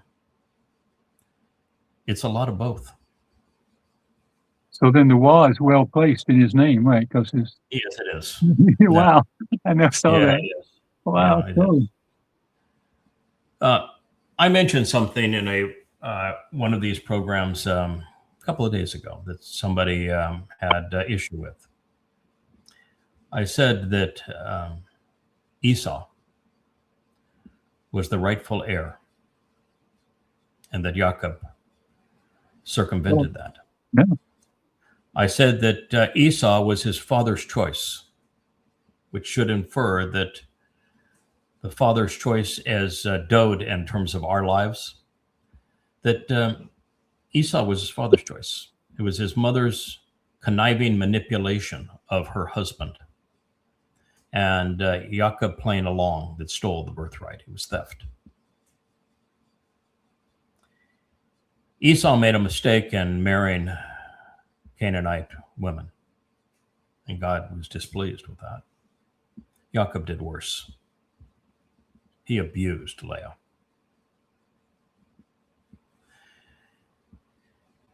And so what I've said is that by Yahweh returning to the man from Edom, Yahweh's coming full circle. Mm-hmm. He says, I'm going to restore this relationship. You look where Edom and Moab are relative to Yehudah. They're just on the other side of the Jordan River. And as Kevin said when I brought up this example, he knows exactly what I meant when I'm saying that, because what you said is Hebrew and a bar. Mm-hmm. Hebrew means the other side. They are twins, cousins of Israel. And so the woman, Ruth, is from Moab. And the man who, according to Yahowah, saves many, who is called the Gaal, the Redeemer, twice, who is called the Yahowah, Savior, twice, he comes from Edom. Why? Because we're going to restore that family. That's what we're going to do. And so somebody can say, well, that's not fair because God says he hated Esau. How many times did God say he hated Israel? Point. I know I don't have enough fingers and toes to count them. I know. Mhm. Like, we don't have enough fingers and toes, we counted all of us. There, you can't even do it with my hair. Ultimately, God's going to accept them back when they return, isn't he? Yes. What did God call Jacob? A worm. Worm. A worm. Mhm. A toeba. And that worm is a really disgusting worm. That's the worm that created the color that the Romans wore. Yeah. That's the worm that is thrown into the 22nd fire when Elia orchestrated the roast of the bull to annihilate the religious and the political in Israel. It was a toba that was thrown in that. You know what the thrown in when the Adamah Parah is incinerated? It's a toba. We're going to incinerate the worm that was Jacob. The worm that is Jacob is incinerated to solve this fractured family. Because Jacob was a scumbag. Reconciliation isn't just for Israel. That is correct. So, Yahowah is emotional and he is rational. He emotionally got mad at Esau for what he did, but Esau was cheated. Mm-hmm. And ultimately, Yahowah was going to resolve the fractured family of Israel by a woman from Moab and a man from Edom. And he says it as clearly as words allows, the man from Edom is going to save many in the end. He is the savior of Israel. So all of that, you have to recognize that all plays into the same picture. You can't just say, well, there's one line here. I don't know how to deal with that. You've got to understand the good and the bad. And that's why you've got to take Yahowah's approach, explain why he was angry at Israel, and then explain why he can embrace Israel again at the end. I can tell you why he was mad at Esau, but I can also tell you why he called Jacob a worm. And ultimately, I know that there'll be a very tiny remnant, and they're going to be neutral on Teruah, September 24th of 33. They will be neutral. Our job is to make them worthy thereafter. And the only people that are going to have value are going to be the souls of the covenant. And there can not be a lot of them. And if there were a lot, then we would have failed. We have to go back to the ark, the Teba. That's the kind of ratio we need to go back to. And that's what our job is. But we don't want to screw up, because if we aren't relentless in our pursuit of what's right, and somebody sneaks into this covenant that should not be, we got a mess. We're far better off with far fewer and not having anybody that doesn't belong than we are in more with people that are sketchy. And that's why I want to be resolute. I'm not compromising on any of this.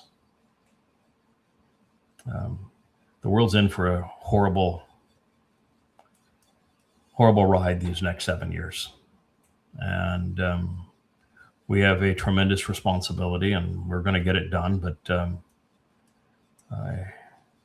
we're up against it. We're outnumbered more than 1,000,000 to 1. So when I get angry at the likes of the anti-Semites, which we had two that I dropped an F-bomb on 2 days in a row, both appropriate uses of that terminology. And by the way, God swears. He calls people shitheads all the time. Because they are. Because they are. because they are.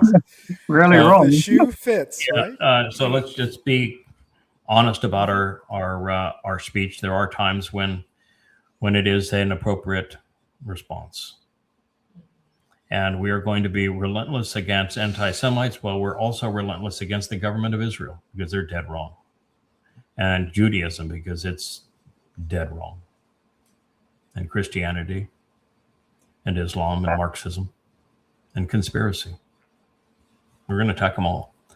But we're going to do so with our words, and they're going to be wielded with evidence and reason, and they're going to be supported by 30,000 pages of written documentation, all that's free at yahowah.com, and a consistent history of telling the same message for 25 years. And ultimately, even now, but more visibly later, by the very hand of God. So, I expect to be ruthless when it comes to prosecuting the Marxists that thought that it was okay to have the government fund the mass murder of babies. I expect to be ruthless when it comes to exterminating those who thought it was okay to blame Jews for killing their God and creating the Holocaust as a result. I'm going to be ruthless at the Marxists that have banded with the Muslims to wipe out Israel. And my number one foe is going to be Donald Trump and the MAGAs. And I can assure you that my judgment regarding him is not going to be to send him directly to hell. I'm going to inflict 7 times retribution for everything that he did. He's going to be tortured for a very long time before he goes to hell. And to get into that mindset, because that's where we are. You just, God doesn't like people. He regrets creating people. And this job of ending up with a family for his son, which is what he wants, his son has earned it. His son proved his merit. His son now deserves to have a kingdom and a family, and we're going to provide that for him. But there's not going to be a lot of them. I can assure you of that. But we're going to provide enough that gets it done. That's where we are. So, my friend, you're probably the hardest working guy in the covenant there, Kevin. So when I point out something that is, I take a different view on it. I realize you are the hardest working guy in the covenant. You keep this family together. You are more beneficial to this family than anybody. Nobody contributes beyond what you do. You Rich, same devotion here as well. Rich has a little benefit, and he's isolated somewhat on this island, and he only has to put up with Leah Perry and I and the fur faces, where you're kind of the glue for everybody, and you're willing to do this program with me, and I'm a tough guy to partner with. I'm outspoken, and I react strongly. Think things are, I really am. Yeah. God did not pick a patsy. No, he did not. No, the idea was not, I'm going to send a dove at the end. Yeah, with that. No, we're not heck with that. And I want to make certain that our messaging is absolutely clear, unequivocal, straightforward. This is what our job is. We do care. God cares. That's why he's so regretful of having created humans. And people are making a mess. Boy, you just look at, I don't care which X post you look at, one after another, after another, after another. I wish that the world was that picture you have there with the white dog and the looking at the little girl that's sad. Yeah, and him trying to go out to play. Yeah, come on, let's go out and play. And she's being a curmudgeon. She's not very happy. And and the dog is trying to say, come on, let's go out and play. We could go have some fun. Yeah, the world's not that simple. No.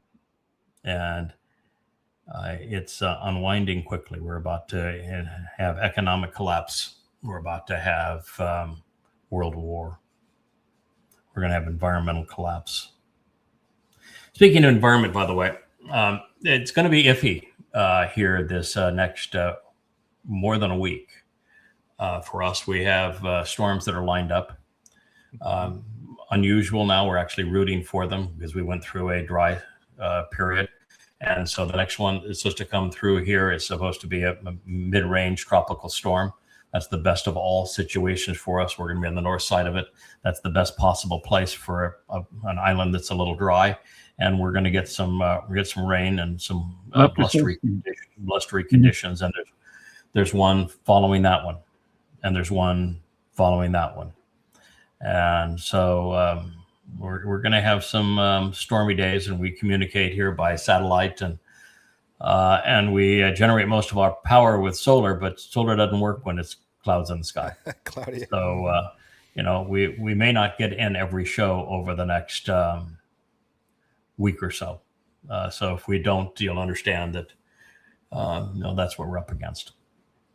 So I apologize, Kevin, if I came a little strong, but absolutely not. No. There's no apology needed.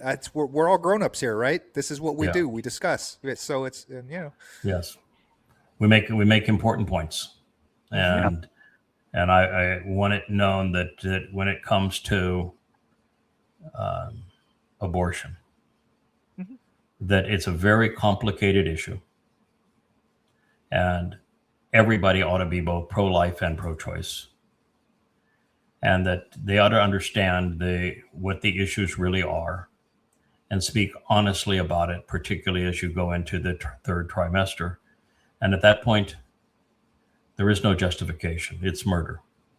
And a society that justifies killing innocent children, or a society that justifies oppressing women, as is the case with Islam, or a society that accepts the demonization of Jews, blaming them for killing a mythical god, that's not acceptable.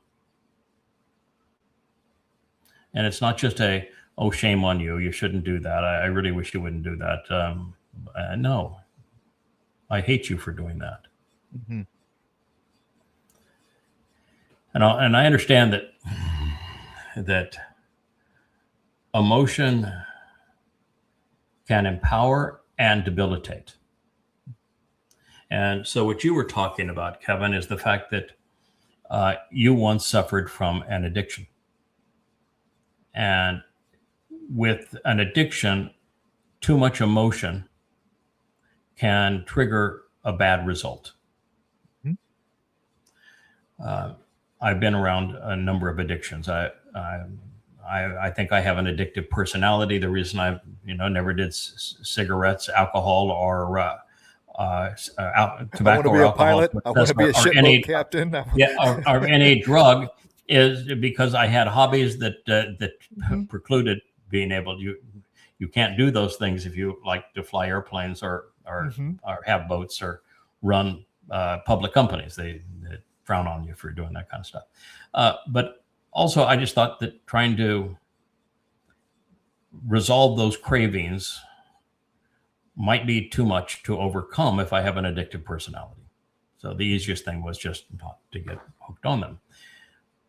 But I've seen many friends both struggle and lose the battle to alcohol or cocaine or tobacco with cancer. And I've seen friends overcome. And I can tell you the friends that I have that have overcome are the strongest of all friends. They have character. So you're actually in a stronger position, not a weaker position, because you know what that was like and you don't want to go anywhere close to that again. And you know that you recovered from it, which gives you tremendous strength, because something else happens, you can recover from that too. So it makes you a better person, not a worse person, to have had an addiction that you've overcome. It makes you a stronger person. I look at Doug. He had the addiction for really, I think it's the abuse of women. And he finally had to overcome it. And we had to have a lot of meetings on how to appropriately treat women with our son, Dode. So I recognize that. And I recognize that most people, when they get mad, they get violent. That doesn't mean that all people who get mad get violent. Nor does it mean that you shouldn't get mad. There are people, and I'm one of them, that I can get mad and stay composed. I can get angry and use my words and never lash out with my fists.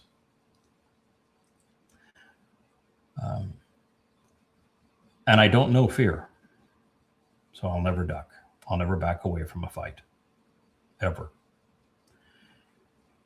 I think God is in that same general mindset that I'm in.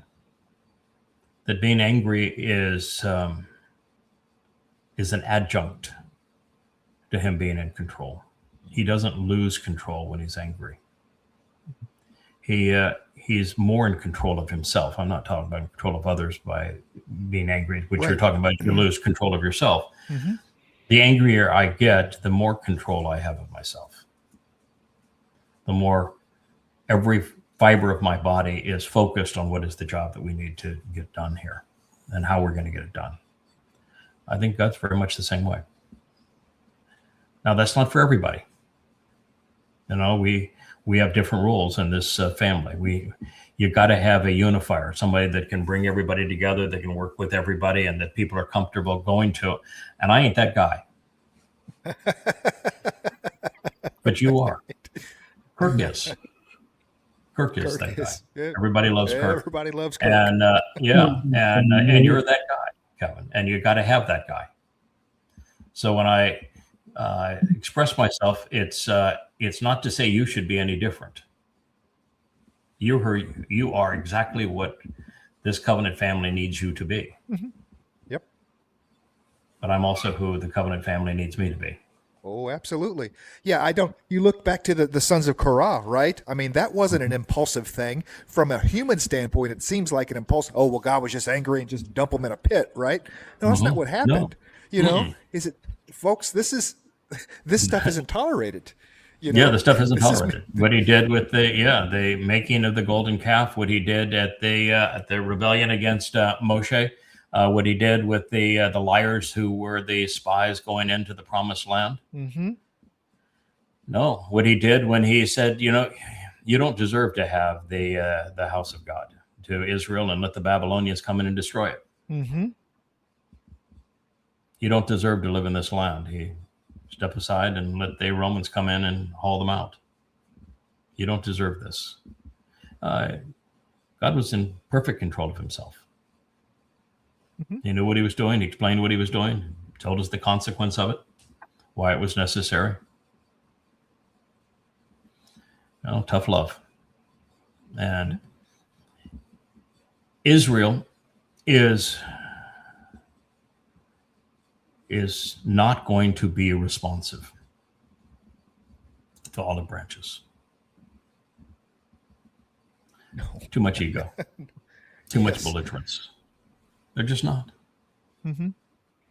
And of course, they turn away when it's a goy speaking to them, even though they know the prophecies of the Nakar, observant foreigner. They know the prophecies of the man from Edom, and the most important prophecies in the prophets, pursuant to this time. Far more than the things that are said about a coming Messiah, because there are no prophecies on a coming Messiah. But there sure as hell a lot of them on the Nakar, and the Choder, and the man from Edom. And they don't want to deal with them because they don't want to have to deal with what they have done to erase God's name and to defame his beloved son. Well, I do want to deal with them. And I'm not going to be nice about it because what they've done isn't nice. So that's how it's going to play out. It's not going to change much over the next 7 years. It's going to be exactly the same tone, same approach. We'll have quiet times where we'll have powerful learning experiences for the covenant family.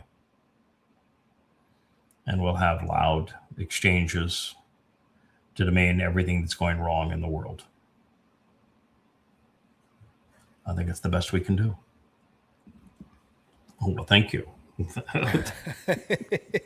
Hey, look. Thank you, Wook. He says, okay, Dad, I love you. I don't know about these others out there, but Right? oh my. All right. Well, that's a pretty intense ending to a program. So I thank you This is a great show.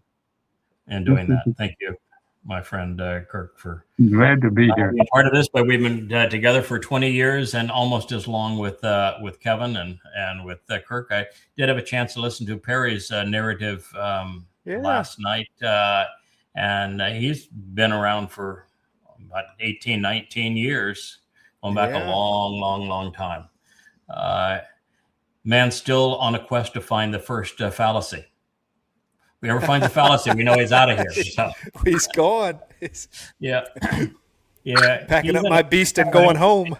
He is an interesting position now because I'm a completely open book. So if I run into a question, I'm going to express that question openly in the middle of, we're having breakfast together. I said, like Zachariah, when I realized that the two trees are not the two witnesses. And so I said, we can't use that to say there's two witnesses. You can't use Revelation to say there's two witnesses. So how do you know there's two witnesses? So when I came into breakfast, I said, so I've just destroyed the idea that those two trees that around the either side of the menorah are the two witnesses. They're the two trees. That's why they're called the two trees. That's why the messenger to Zechariah kept on saying, how come you don't know that these are the two trees? There's really nothing hidden about this. They are the two trees. So that means the tree of knowledge and the tree of lives. So then I said, so we need to find where do you go to find the witness that partners with Elia, because we know that Elia is going to be there. And so the first thing I looked up is in Yahowah 62, which leads to the man from Edom. And it's the place where it talks about, I'm going to put my witnesses on the wall. And then let me tell you about these witnesses that I'm going to put on the wall. Well, I'm not going to tell you about my witnesses I'm going to put on the wall. I'm going to tell you about the one witness. There'll be more than one witness on that wall, but I'm going to tell you about the one. And he calls them, well, there's 24 informative titles and 17 statements. Yes, and not a single one of them is Wookiee. No collab there, huh?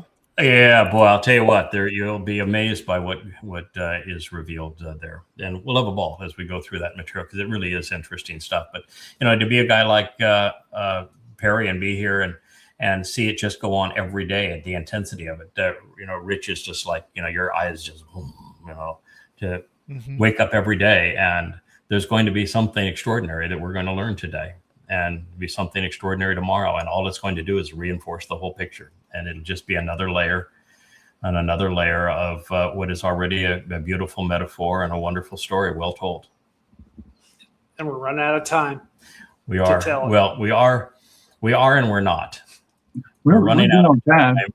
Yeah, we're running out of time on this section here, which ends in this side in 9 to 10 months. So we are a little lean on time for this one.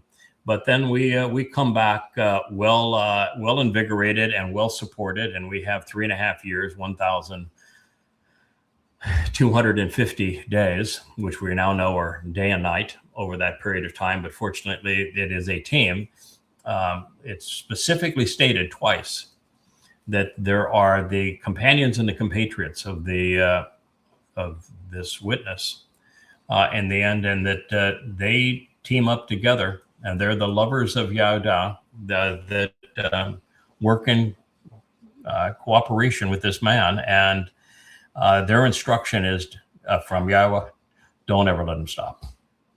Never let him stop talking. Never let him stop acting. Don't ever let him stop. Can we butt in once in a while? Yeah, well, that's and that is the way that you do it. Oh, okay. Yes, because nobody can talk 24/7 for 1,250 days. The way that you do it is the way that we do it with the family page right now. We have lots of people that are part of the voice. The voice is coming in from many different people, and there's many contributors, and that's how you make it go. Because what you do is what Yahowah likes to do: you delegate. And so it all is a team and family approach. So that's how you get it done. Otherwise, it would be impossible. Yes. Okay, Wookie. But we're fading on our visual image there, but we're losing the visuals. All right. So thank you, Kevin. We'll be back with you later today with part 3 of Bashar. It's already been fascinating. We're just in the 33rd Mizmor. We've got a lot of really interesting ground to cover. So thank you, Kirk. All righty, my friend. See you later. All right. See you later. Bye. Hey there. Thanks for tuning in. That was Fetch. Gotta run now. Catch y'all on our next podcast.